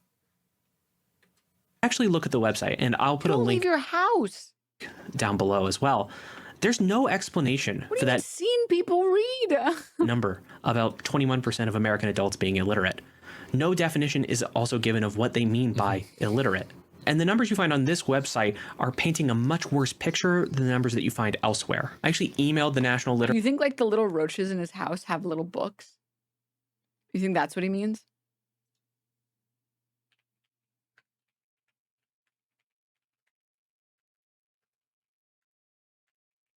Do you think it's like, you think he has like corners like this in his home? And he's like, anyone who's seen people read. You think that's what he means?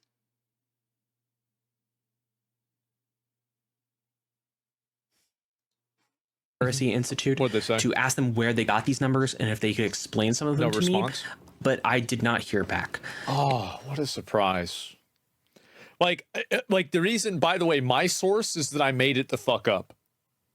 That's where I'm coming from. I just made it the fuck up. I think it's like 40%.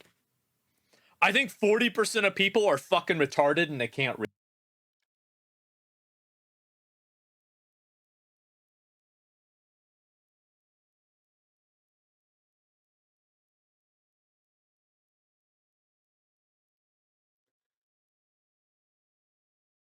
Hey, I think I found one right over there.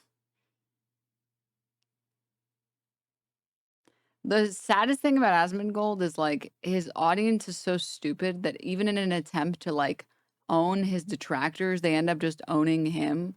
Looks like we have another Asmon farmer. Crying, laughing emoji. You know, effectively all you said was, Asmongold says so much stupid shit all the time. Everybody likes making fun of him. Like, you can't even insult people correctly. You are part of the illiterate group that he's making fun of. That's you. It's you. Oh my God. I think it could be 50. And if that changes between the time of recording and the time of posting, I will issue a correction. I'd be happy to do it. But it looks like some fact checkers reached out to the NLI in 2024, and they also never heard back. Those fact checkers concluded that the NLI was using an overly expansive definition of illiterate. They were also misdescribing the data that they were citing, and they were misleadingly describing their data as new, when in fact this data does not come out on an annual basis. National Literacy Institute is just another name for the National Literacy Professional. Oh. Well, here we go. Of course, they're creating a problem and then selling the solution. Of course, right? And so I think they're probably bad actors. They're identifying, they're saying, oh, wow, there's this huge problem. You literally just said you think 40% of the population is illiterate. And now when the guy says, well, there's a concern that maybe that the 20% number is too high, you're like, well, they're making up a problem. I know I literally just said I thought it was double, but now they're trying to con us. They almost got me. Hello.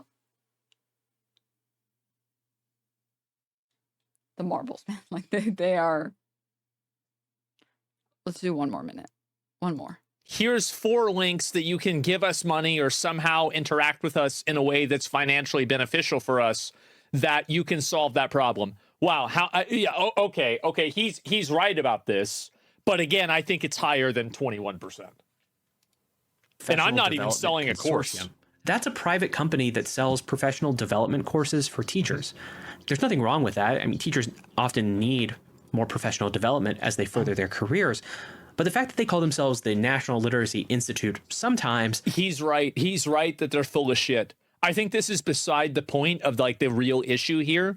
But him looking at this organization, like this is one way that I always look at things. If somebody benefits from a certain narrative, I take their pushing of that narrative with more grains of salt. This would be another cinder block moment. Just like,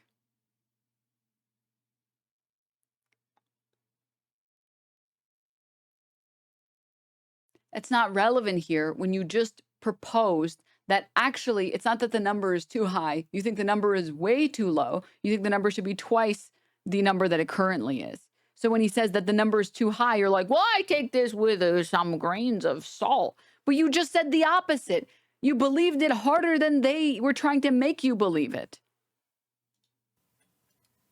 Makes it seem like they're a research center, and it gives a lot of authority to the things that they put on their website. And I've noticed that people will cite this website uncritically. I've even seen other YouTubers cite this when they talk about American literacy. I would never cite it. I would never, because it's way higher. They're wrong. I don't think those YouTubers were trying to mislead you. I think that they had the best intentions. Yeah. But I think they got fooled. But seriously, look at the website again. There's no sources. There's no research methods. There's nothing like that. It's just bullet points made it up and numbers. Yeah. Where did the numbers come from? Well, the website doesn't tell you. I think anyone honestly looking at this data would say that there is a real problem with literacy in America. Absolutely. But we have to be able to say that there's a problem without engaging in fear-mongering or simply lying about it. Yes. Fear-mongering might even give you the impression that this is a problem that can't be solved. And that's not true. Like I mentioned before, some states have started to find... I think you can teach a lot of kids how to read. I don't think you can teach everybody how to read. I think you can get to about 95% though. 95%, somewhere around there. Like I think you can teach them how to use their reading. Solutions like Mississippi. How to use their reading.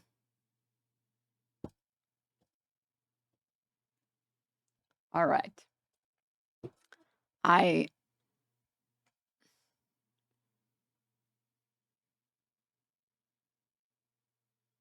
I can't.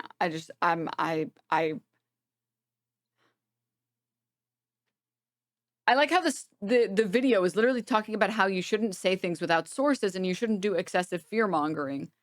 And you should report on these things reasonably with factual information. And then he goes on his stream and says, I think it's like 40% of people can't read. Also, I think only like we could reasonably teach like 95% of people to read. Sorry, to use their reading. And with that, guys, I think that's enough. I can't.